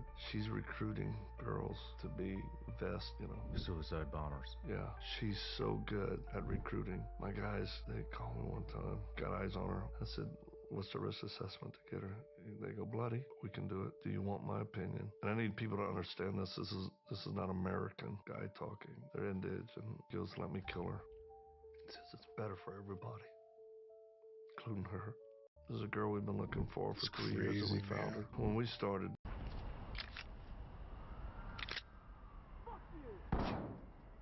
Police, hands up! Drop it! Element to talk. One suspect is down and alive. Talk to entry team. Copy that, entry Is team. this what Ready or Not really looks like?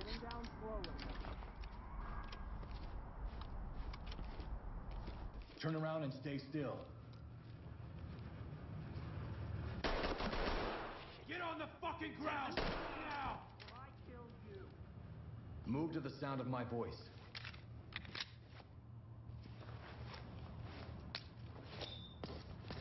Don't make this work. Getting us won't change a thing. Lead the talk. Suspect in custody. Get on the ground, now! Talk to entry team. Roger, entry team. Move over here.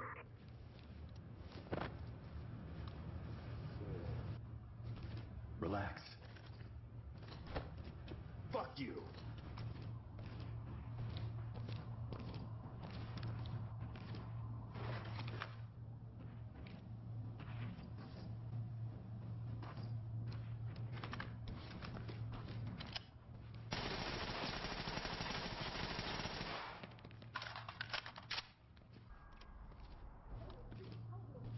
Down on the ground! Move!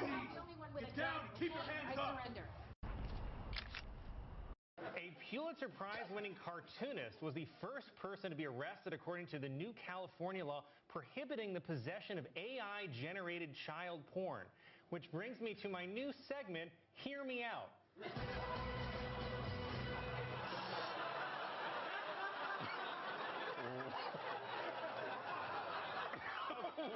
Okay.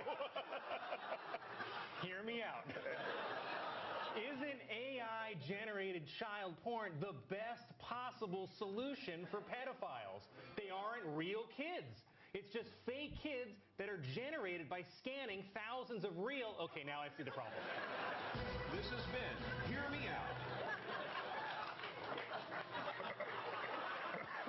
And a new report finds that Vermont is the safest state in America for, like, you know, us. A Pulitzer Prize-winning... I wanna dance like David, I wanna faith like Paul, I wanna sing like Silas, tearing down the prison walls. I wanna face that fire, it won't burn me though. God's got my back, Shadrach, Meshach, Abednego. I wanna walk like Moses, right through the waves. One day I'll see that promised land, no longer slaves. Though the fear is talking, no, it can't take out my faith. I'm gonna praise, I'm gonna praise. I praise the mountain, moving body, raising breaker of chains. Gonna praise, I'm gonna praise. I praise the heaven seated, undefeated, highest of names. That's who I praise.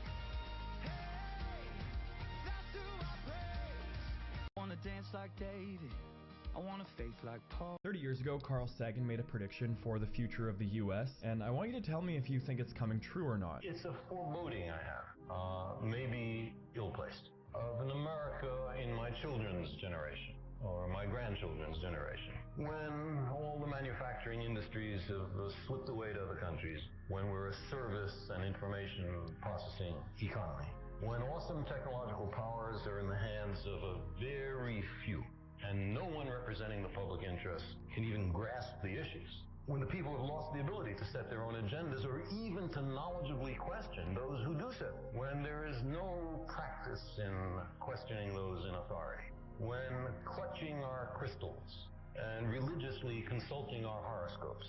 Our critical faculties in steep decline. Unable to distinguish between what's true and what feels good. We slide.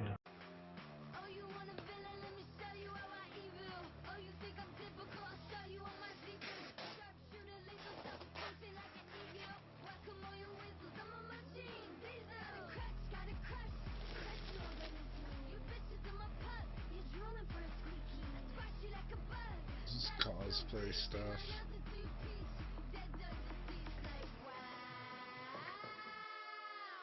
Kind of looks like it.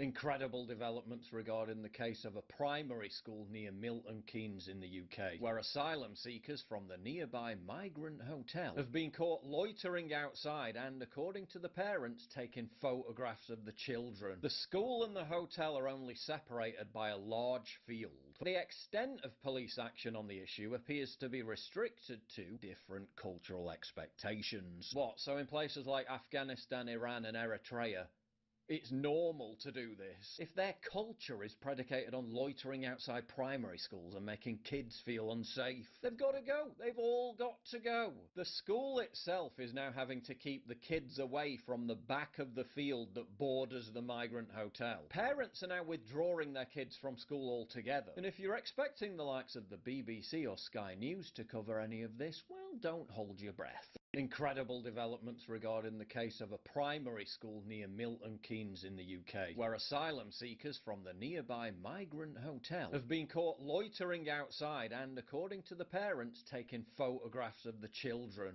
I'm taking the kids to Florida because I have a greater job opportunity. Have you already moved to Florida? Well, I took the job offer and I've already found an So apartment. the answer is yes. You can't just move. Well, I currently pay $880 a month for child support. I come to you today, Your Honor, because I'm trying to get my child support reduction. She want to go to the beach, drink coconut balls or whatever they have out there in Florida, and just have her best life. Look, the fact of the matter is, I guess he doesn't realize that his children are gonna need to eat, whether they live in Texas or they live in Florida. The kids eat organic and they're vegan. My grocery bill for them is already close to $800 a month, and they're gonna need new tennis shoes and new clothes. So let me tell you what we're going to do. The reality of it is when you move to Florida, he can no longer have access to those kids. You're moving without permission, right? Which is a violation of your court order. He's coming off child support today. I'm taking the kids to Florida because I have a greater job opportunity. I think I need some advice on this from a male perspective. So for 3 weeks, this guy in my DMs goes on and on and on about how he likes it rough and how I wouldn't be able to handle him. So I met up at a restaurant with him and he just goes on and on about how he's the dirtiest boy in town. And for me not to forget that the safe word is possum. And I kid you not, all I did was just lightly brush my foot against his leg. He jumps out of his seat and yells, "Possum!" And he just ran out of the restaurant, and I ended up paying the bill, and he blocked me. So I'm just wondering, what did I do wrong? Is that normal? Maybe y'all can help. Welcome to Gen X Talks. And Dad, is there a reason Mom is just mad in her office right now? Well, I'm sure she thinks there is. Well, she's in there knocking stuff over, and I'm sure you have something to do with it. I'm sure I do too. Well, you gonna tell me what's going on, or what? Last week she had to make an appointment for some event she wanted to do in Vegas. She was making hotel reservations, and I told her she had the wrong weekend, and she told me to shut up, I was stupid, and stay in my lane. So mind my own business. Okay, and what happened? And this week she found out that she had the wrong weekend, the wrong hotel, and when she tried to switch it around, it's all booked up solid. So she's mad at herself. You think she's in her office mad at herself, yelling? No. Okay, well then who's she mad at? She's mad at me. You? Why? You tried to help her. Because she told me, hey, you're supposed to know when to stay in your lane, and you're supposed to know when not to stay in your lane and help me out. Okay, then how are you supposed to tell her she's wrong without her getting more mad? How do I know that? As soon as I figure that out, I'll let her know her boxes of Amazon products are out front in the grass getting rained on for the past 2 hours after she lectured me on what a sunny day today was supposed to be. Welcome to Gen X Talks. And Dad, is there a reason Mom is just mad in her office right now? I'm sure she thinks there is. Well, she's in there knocking stuff over, and I'm sure you have something to do with it. I'm sure James Jean, who performs the world's most dangerous trick shots and who doesn't even know the meaning of miss.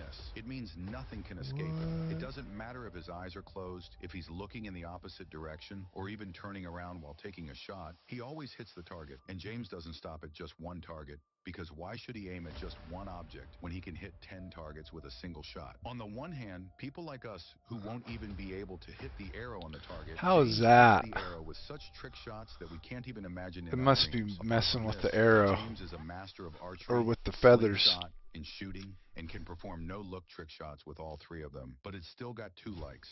This is. Any more coffee? More coffee.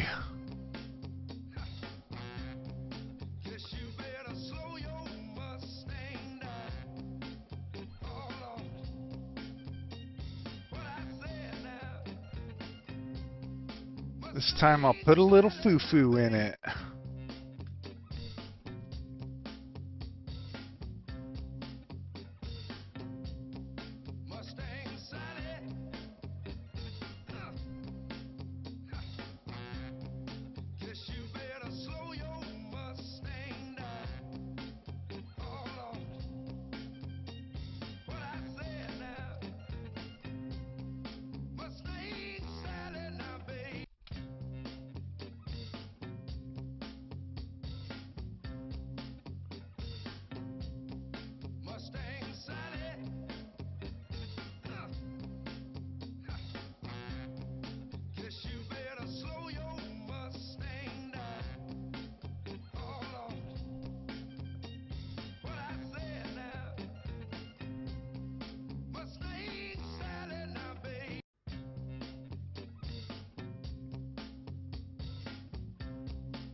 car has potential right there.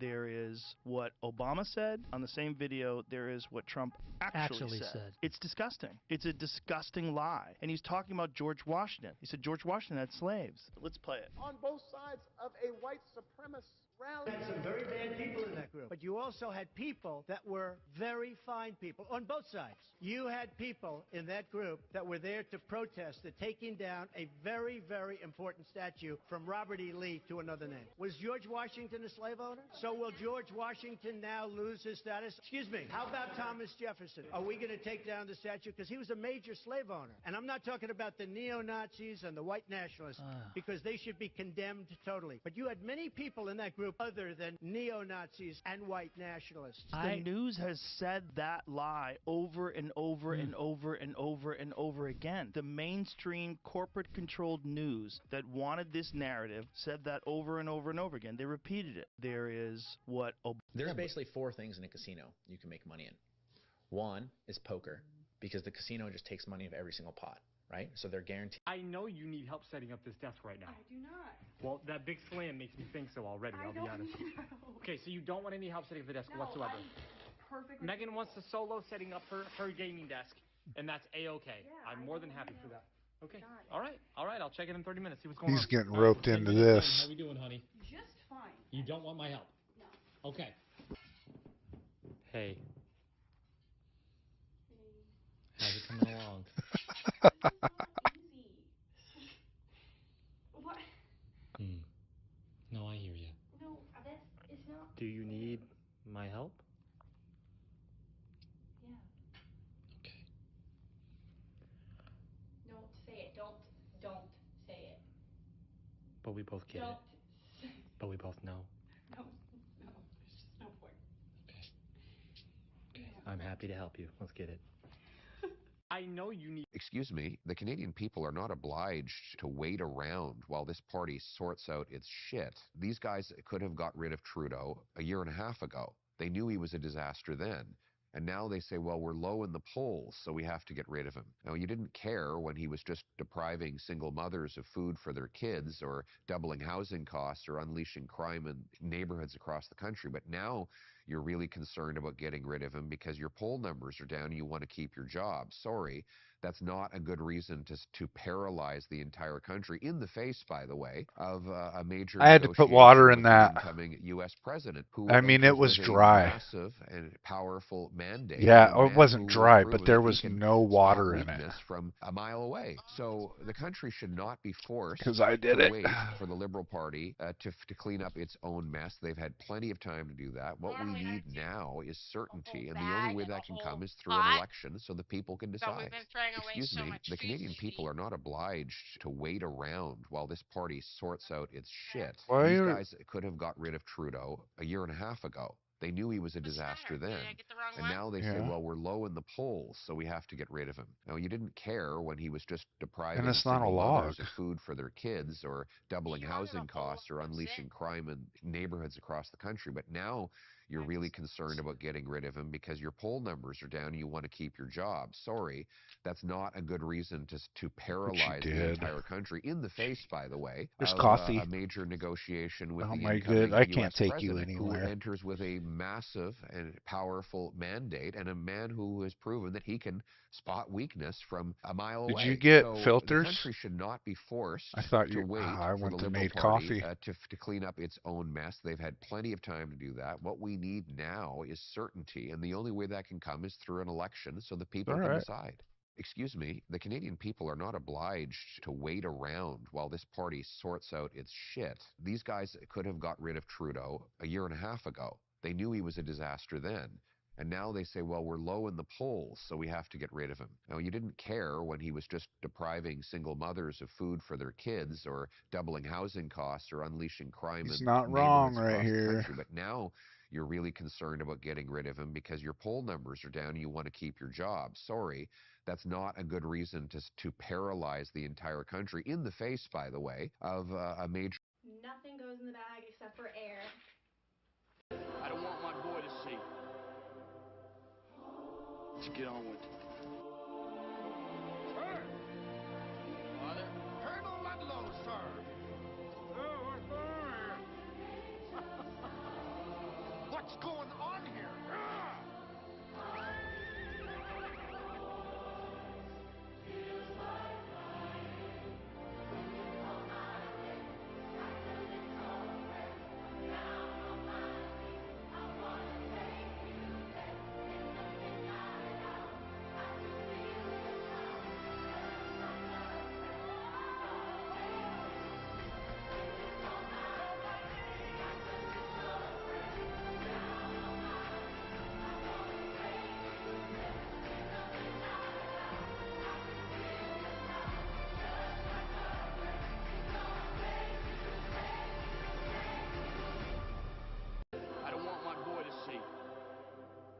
Mike, what do you want, Steve? Well, we just have been hearing rumors that you are leaving the company. Why would I leave the company? We work 72 hours a week with no, air conditioning, low wages. The atmosphere reeks of sadness and depression. Why would I ever leave? This is like Disneyland for adults.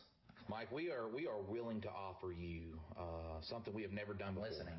All right, so during the next pizza party, you can get as many toppings as you want.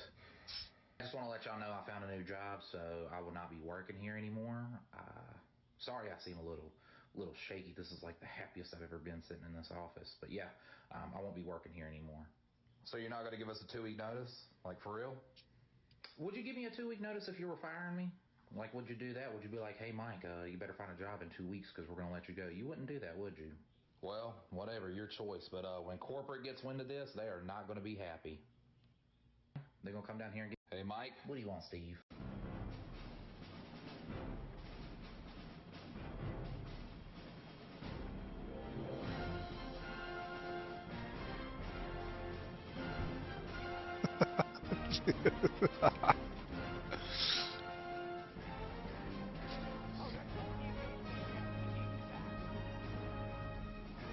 What's up?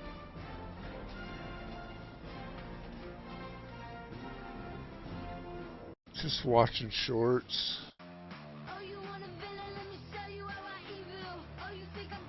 Stand up, turn around. You're under arrest. Gonna watch any what? Any pants? I don't know what you're talking about. Oh.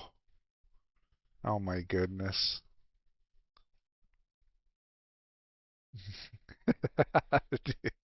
It's faint. Okay. Looking at the sky. Okay. You got your ID with you? No, I don't. Okay. What's your name, ma'am? Am I doing something illegal? Well, we got called here for suspicious activity, so I got an ID. Is that a misdemeanor or felony? Huh? Is that a misdemeanor or felony? Is it a misdemeanor or a felony? Well, it could be a misdemeanor if you failure to identify yourself. Well, unless I'm breaking a law, I'm not going to ID. Okay, so you're choosing to get arrested instead of just giving me your name. I'm choosing to not break a law, which I'm not doing. Am I breaking a law? By not giving me your identification, yes, you are. That's not the way. Yes, that's interference. Are you detaining me or am I free to go? No, you're being detained. For what? Because we're investigating suspicious. You give me reasonable, articulate suspicion. We got called here by a third party for an individual sleeping by the flagpole. Okay. You're the only person here by the flagpole. Did you see me sleeping? No, you just admitted to me that you were. Stand up, turn around. You're under. A Kentucky homeowner calls it instant karma. He says the driver tried to run over a 9-foot snowman that he built outside of his home. This towering triple stack of snowballs in northern Kentucky has a lot of character, much like the people who built it. She's from Mississippi, so this is the most snow she's ever seen in her entire life. I'm from Buffalo, so this is no big deal. I love the snow. Lutz loves it so much that he took snowman building to the extreme, using a massive tree stump as the base for their top hat-topped creation. I went to work on Monday, and I came home to this on Monday night, which is, the irony is pretty funny. Someone saw the soon-to-be Lutz family's creation and tried to fracture Frosty with the front end of their truck. But they quickly realized their mistake when the plowed-away snow. A Kentucky homeowner calls it instant karma. He says the driver... 300. Approaching minimums. 200. Minimums. 100. 50. 40. 30. 20. 10.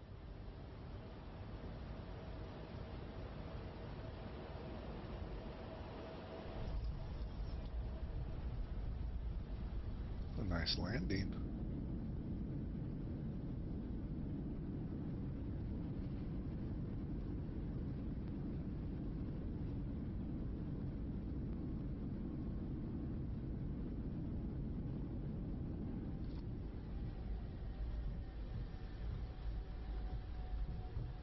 Are you anti-Semitic? No, I'm not anti-Semitic. Go on.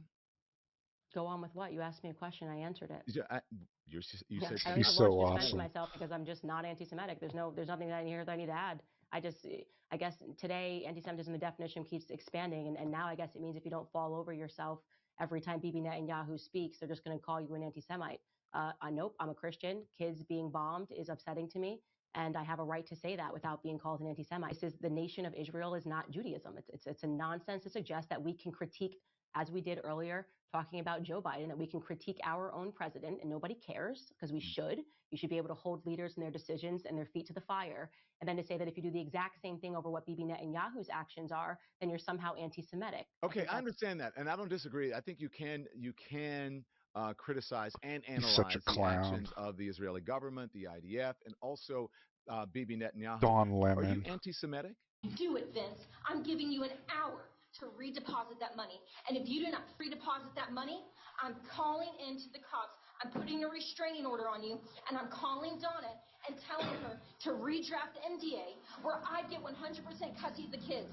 And I swear to you, Vince, if there is a restraining order on file against you where I have felt unsafe for my life and threatened by you, which I do, you will never see the kids again. You can move to Texas all you want at that point because you will never get them again.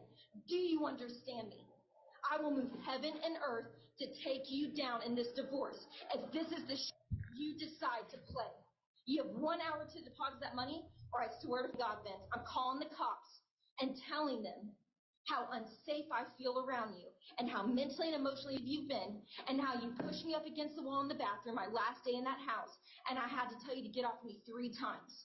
Do you want to be arrested in front of your kids, Vince? Because that do it, Vince. I'm giving you an hour to redeposit that money. And if you do not redeposit that money, I'm calling into the cops. A sneeze started this entire situation off, okay? I'm standing next to this guy.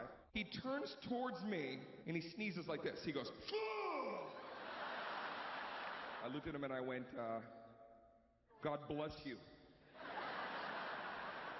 Guy looks at me and very condescending, he goes, yeah, I'm an atheist. I'm trying to be polite. I don't know you're an atheist, right? And even if I did, what am I supposed to say when an atheist sneezes? When you die, nothing happens.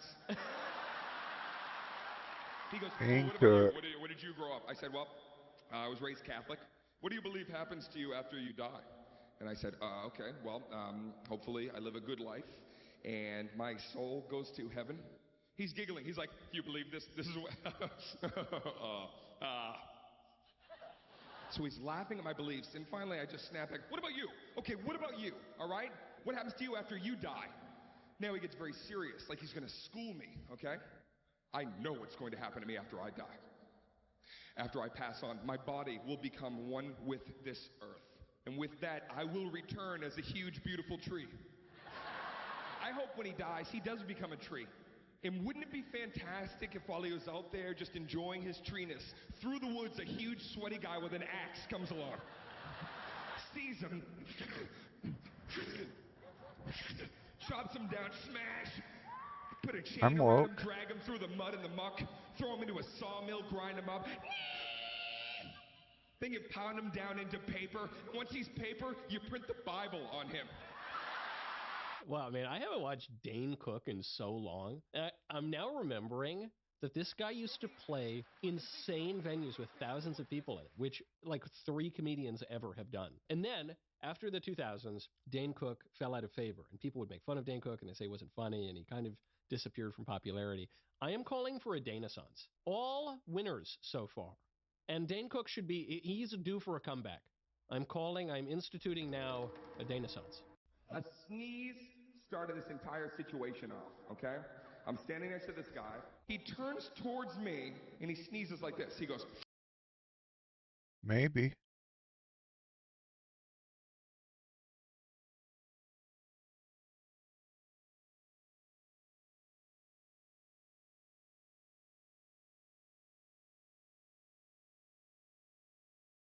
The new patch for Star Citizen came out. Wonder how broken it is now.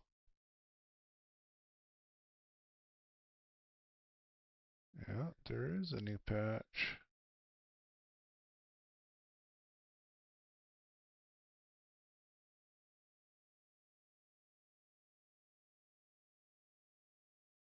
I don't care. I still don't want to play that game. Star Citizen. You know me. I can only handle that. I can only handle that game for so long. No, it's because it's freaking broken.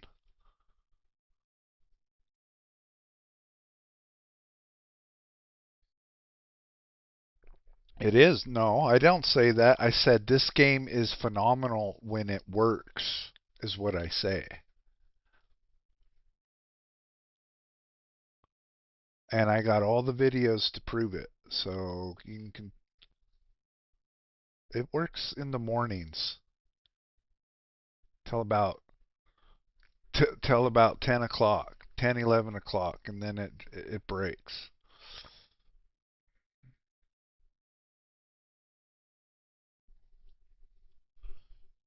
What are you talking about, dude? Do you even know what you're talking about?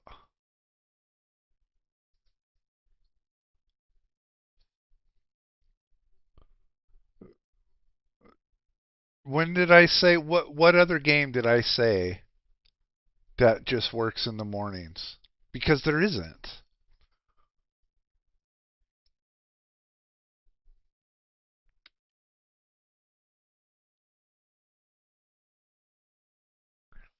Now the Forever Winter crashes every third or fourth run through.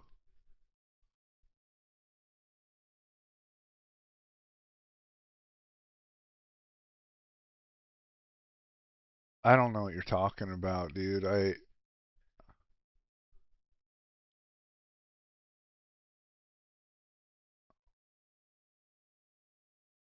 Um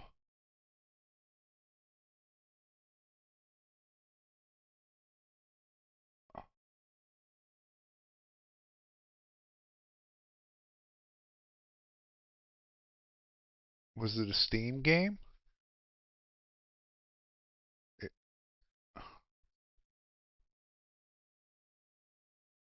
yeah, but that I don't know what that was, and I told you what was wrong with that. And I told you what was wrong, didn't I?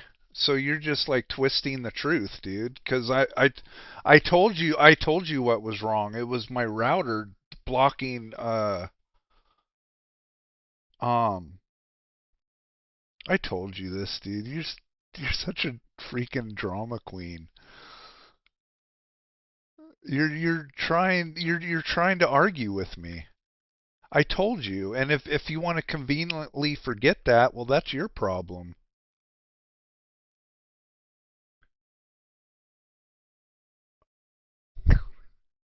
I've I've never seen Jersey Shore, dude.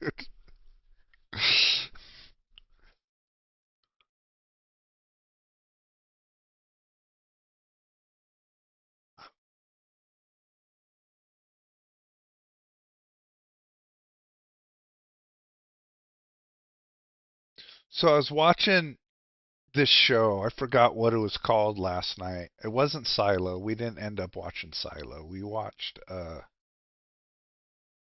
I call it the super smart blonde chick show. She works for the LAPD and she's like ADHD. She's like you're right, it is. And smart. She's super smart, dude, right? She's like incredibly smart. She's something. But anyway, do you guys remember when California made it legal to get with, I think if you were 24, you could get with a 14-year-old?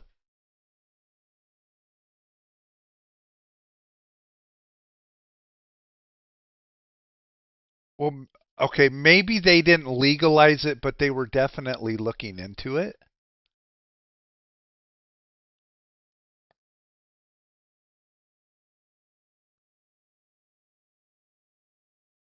Yeah, and dude, in this show, I forgot the name of it. High potential. That's it. My wife just yelled that at me. Her daughter is 16 and she was dating a 26-year-old and mom didn't say a thing about it. And I'm like, you know what that's about, right? And my wife was looking at me. I go, because I think they legalized it. Like, you can get with a girl that's under 18 over there, and they're pushing it.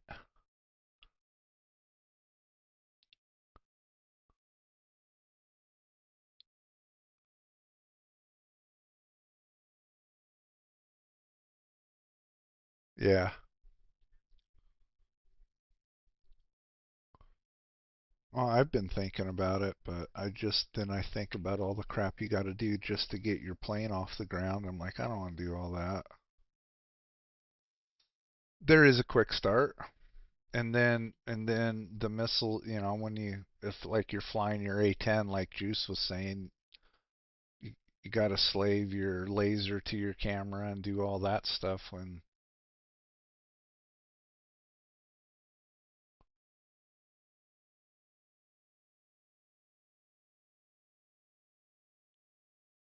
I wonder if my account's even open on Eagle Dynamics still.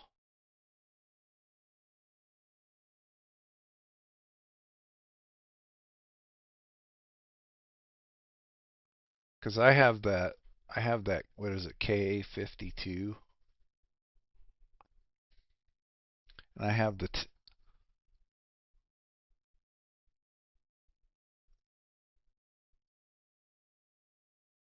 oh, did you?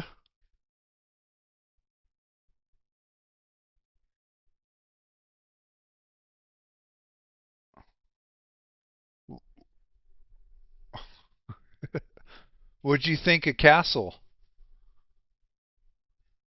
Oh, you didn't? I like it because it's funny, dude. It's funny.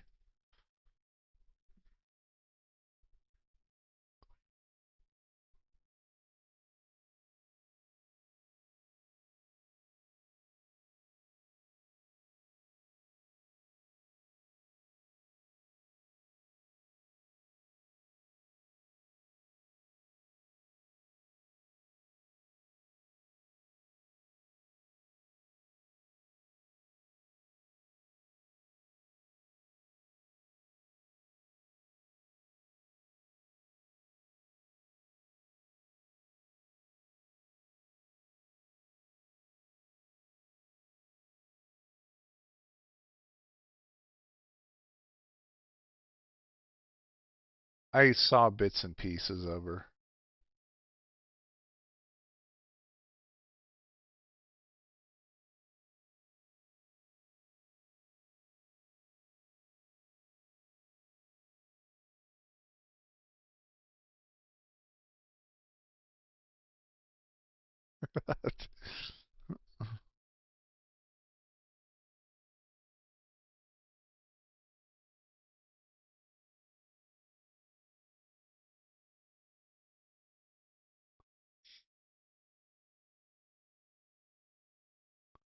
Did they get rid of all the packs? They did.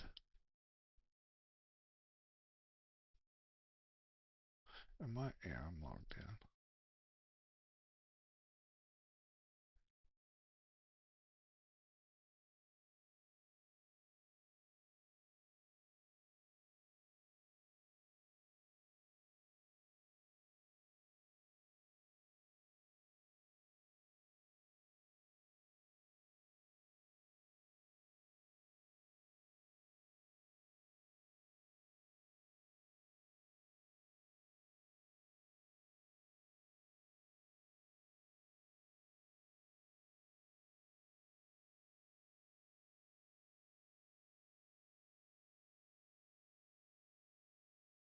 Are they really?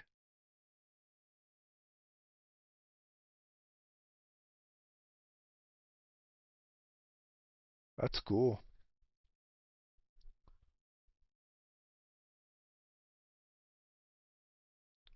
And they're asking questions?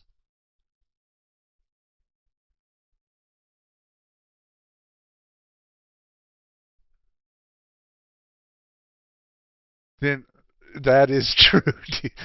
That is true. That is very true.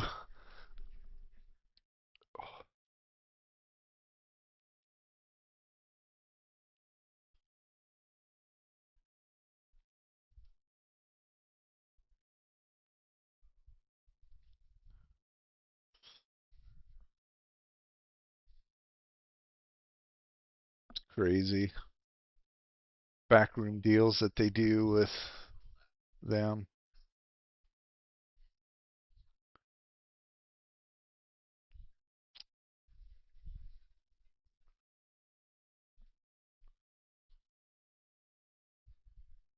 All right, I'm going to play something.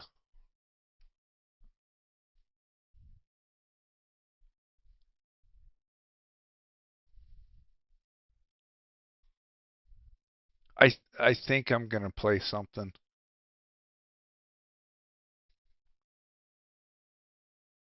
I just don't know what yet.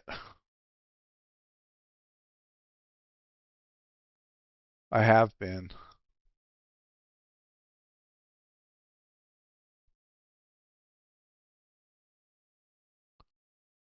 I wonder, what's this?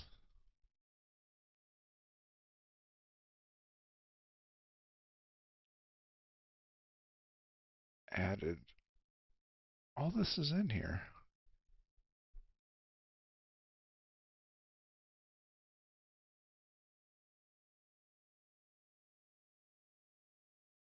What did I purchase?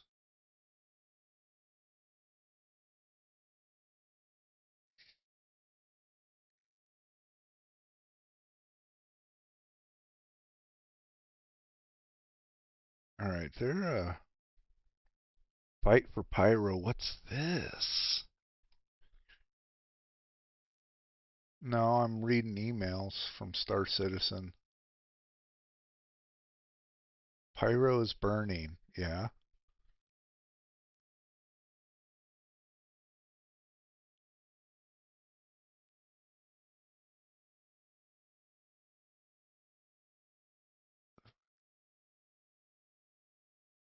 Oh, yeah, yeah.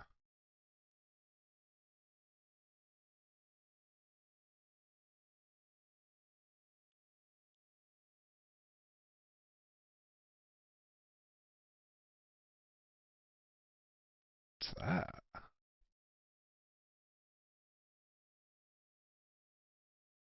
Is that a... What is that?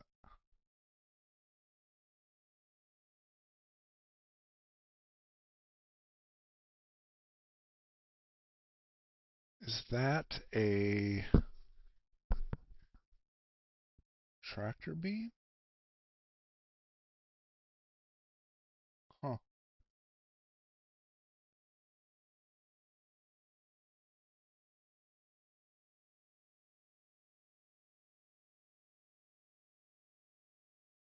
Oh, now the packs are coming up. Oh, it's the Chinese New Year, isn't it?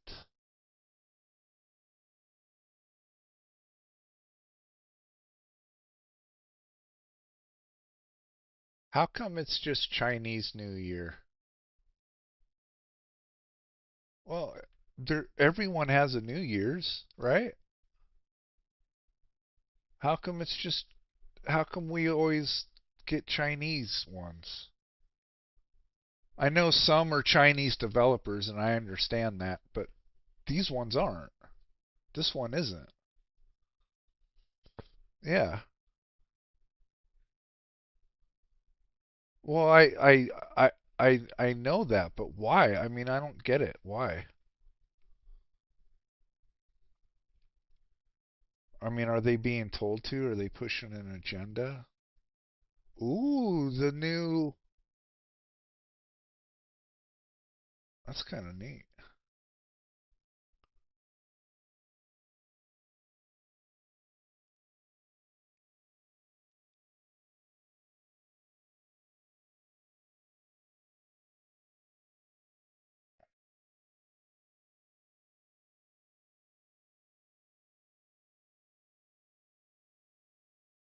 They need to come out. Stop coming out with these ships that like literally no one asked for.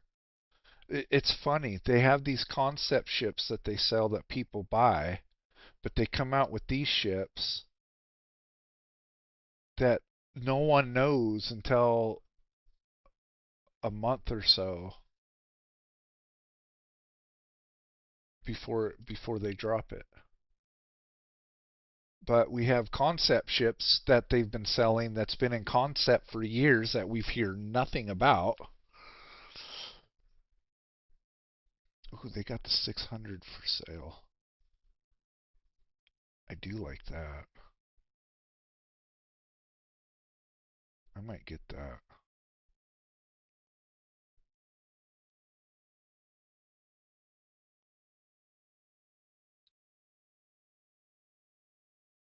I might get that. I like the 600.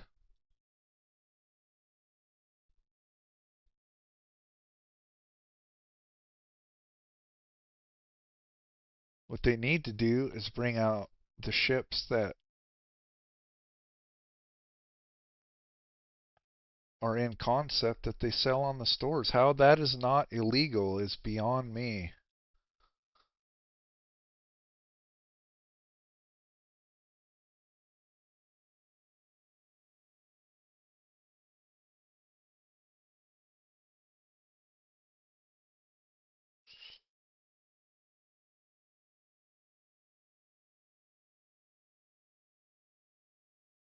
I just...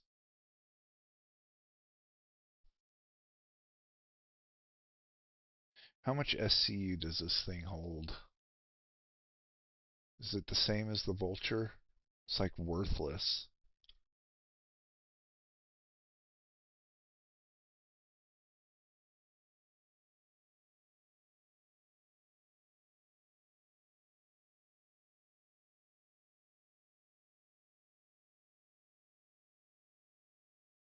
I do like that paint scheme though.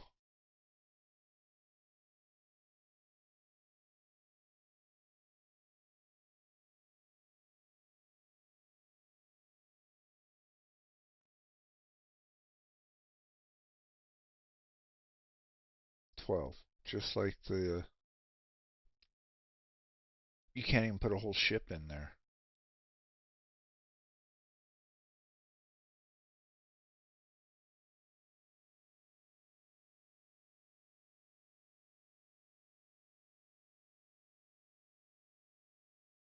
I might buy it just because,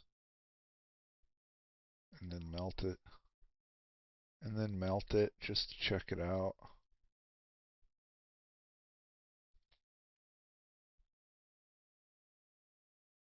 But the 600 though, who makes that? Is it RSI or Origin? I think it's Origin. Or is it RSI? I think it's Origin.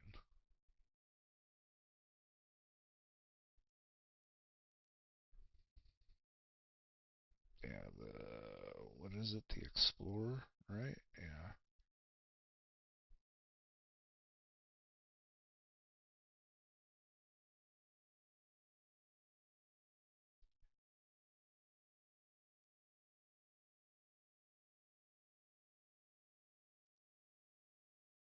How much SCU does this thing hold? 40? That's it?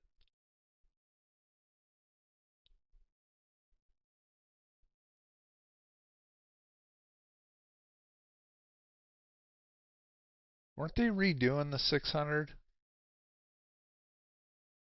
Anyone know? Anyone? Bueller? Anyone?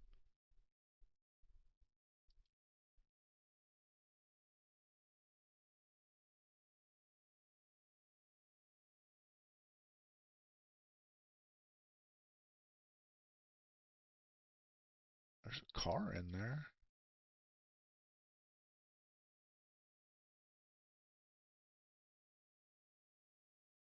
Yeah, I think I want the luxury one.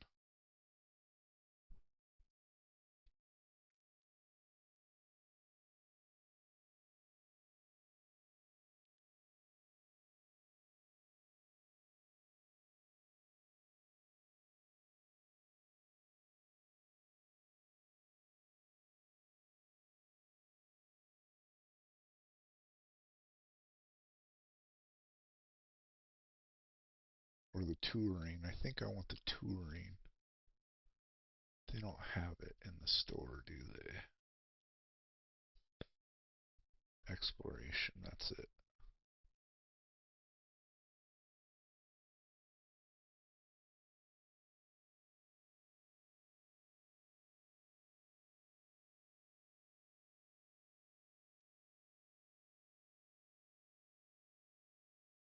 I want to know if the Ironclad is in game yet.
Anything in here? Oops, not there. That's me.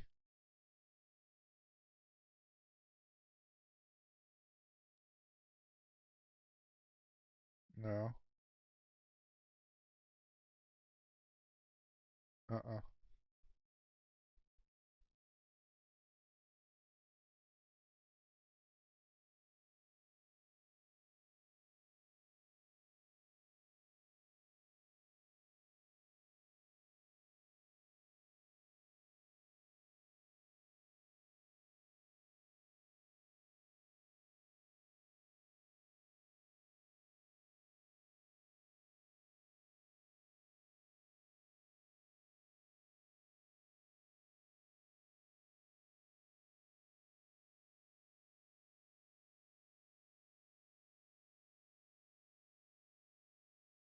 My goodness, what else is coming out? Oh.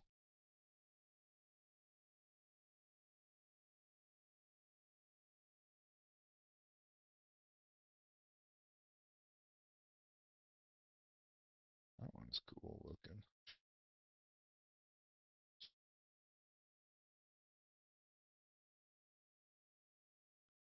Let's see if it still says it's in concept.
Still in concept. What a joke.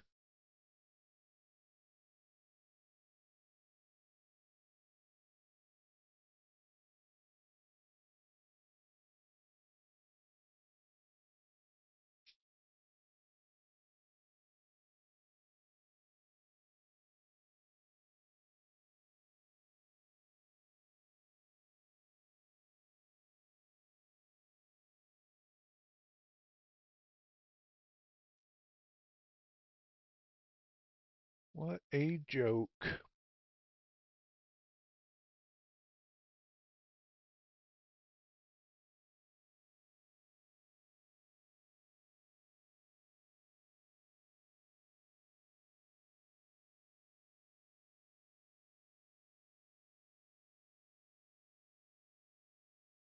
I never did save statin.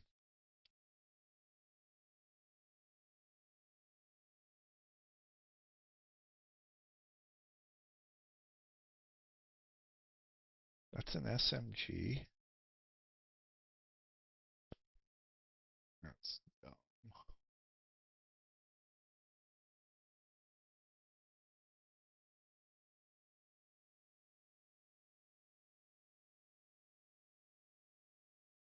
That's kind of neat.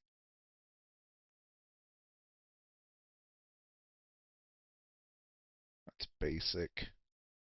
It's kind of neat.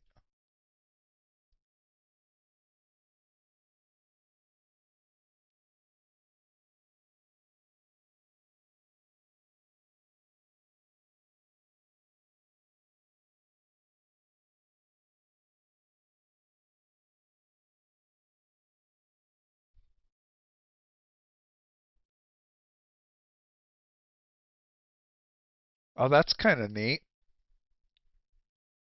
So the fight for Pyro looks like you can either help the frontier fighters, the headhunters, or citizens for prosperity. And it does say, it says, the time has now come for you to decide. Where does your allegiance lie? Be warned. I guess that's spelled right. It says, be warned. The choices you make matter at the first faction, and the first faction specific missions you complete will determine your path and rewards in the future.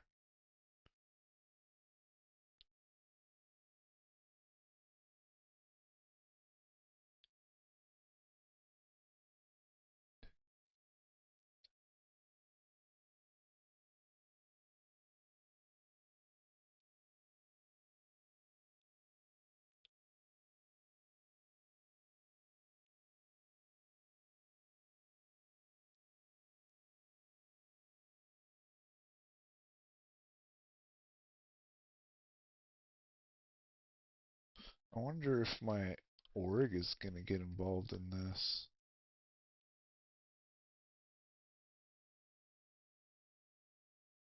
No, I knew I was in an org.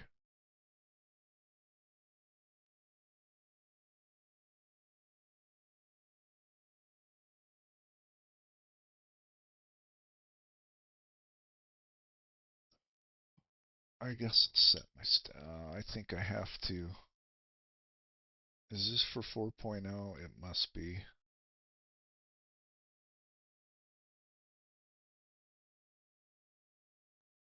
Or is this 4.0.1? What is this for? Fight for Pirate. It's got to be 4.0.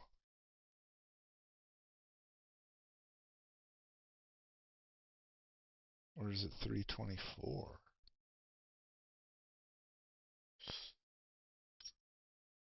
Doesn't say.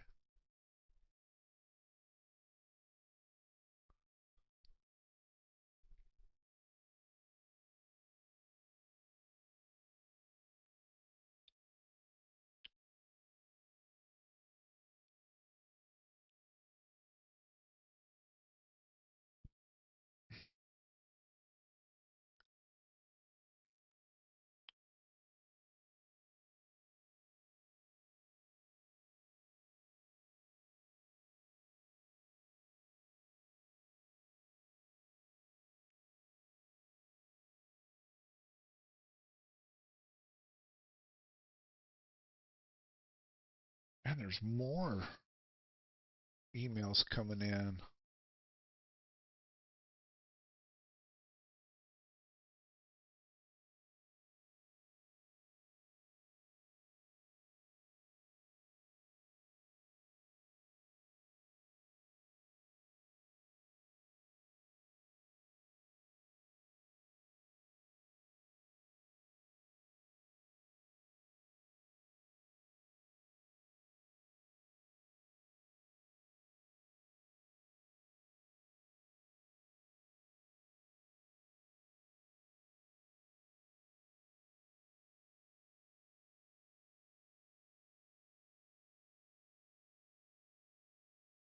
"17 emails today from them."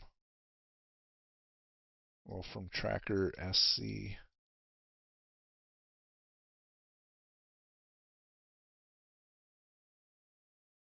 Crazy.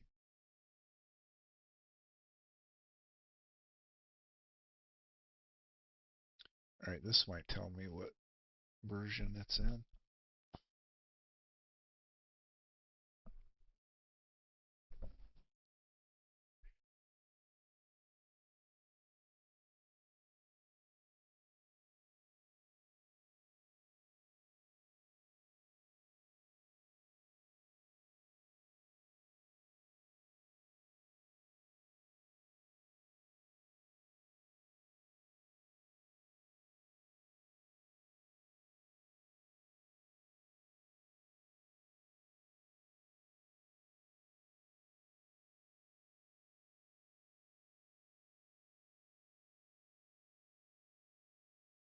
I like that right there.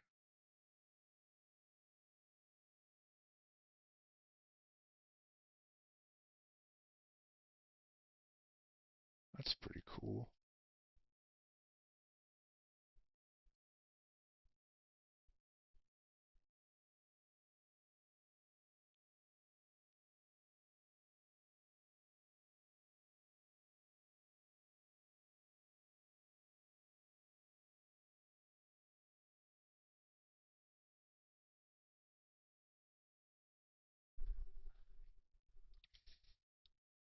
I don't like any of that armor.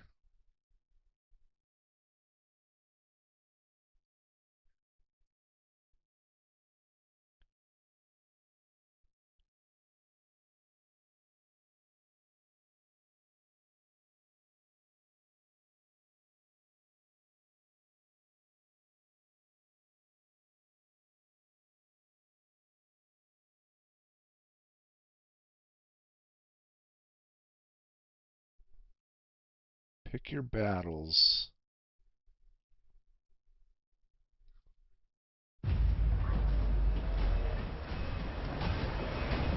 Pyrolis people are not a lost cause. It's our home, and the good, honest citizens in this turbulent system need your help, not your condemnation. Join the Citizens for Prosperity to finally put an end to this violence. It's such an unfortunate path to justice, but necessary. The frontier fighters know firsthand the lawlessness, the inhumanity that threatens our system, and the only answer is to suit up, load up, and join us, shoulder to shoulder, to stamp them out. Every last wannabe fool that gets in our way. We run Byro, and we like it the way it is.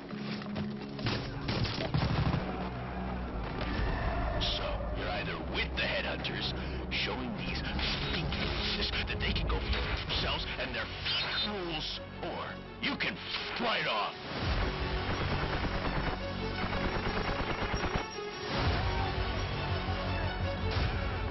Probably go with those guys right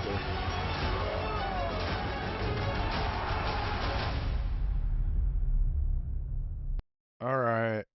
I'll be playing this tonight. But this, so... Yeah.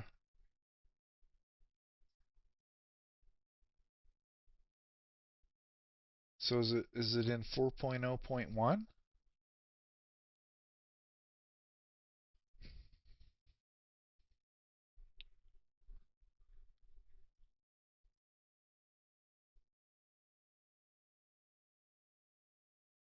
Oh, there's only one now.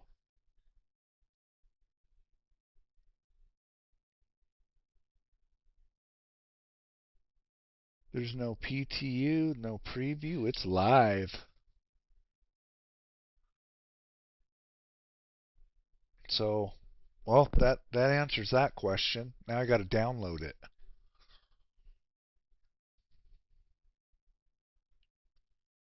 .4.0.1 into the live. That's something that they need to freaking figure out.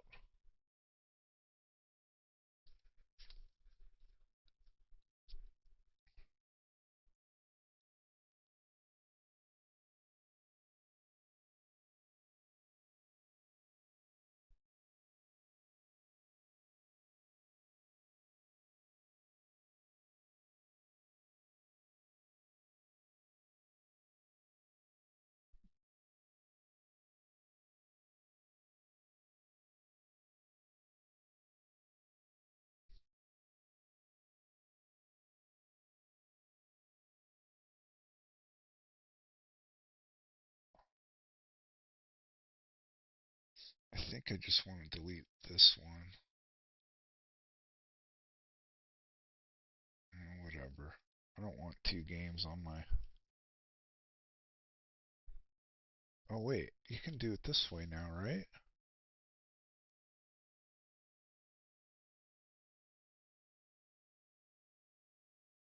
Oh, no, I can't. I can't do it this or that way. I'm going to have to do it the other way.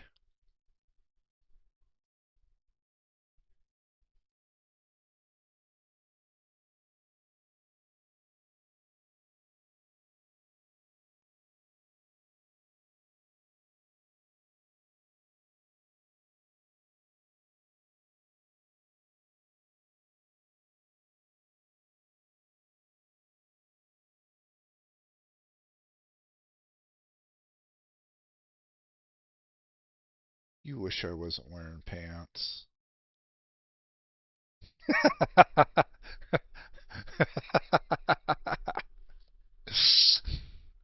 What?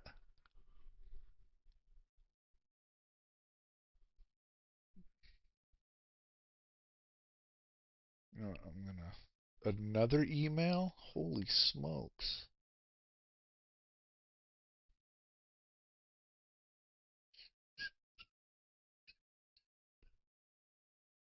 That's... Oh, that is that. No, update. Okay. Let's see. Let's make sure.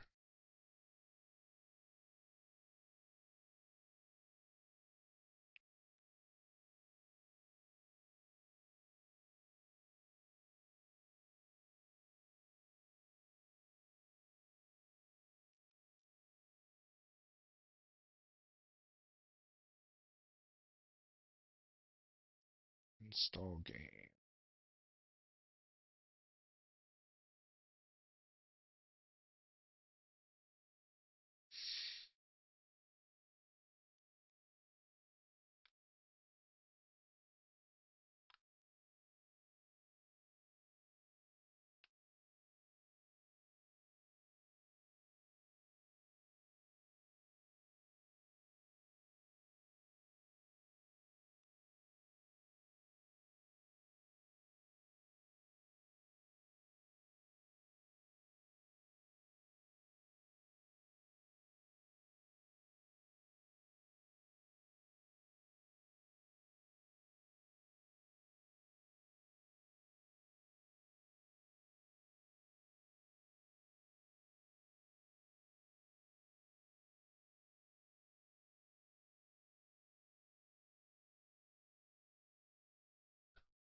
Disconnect.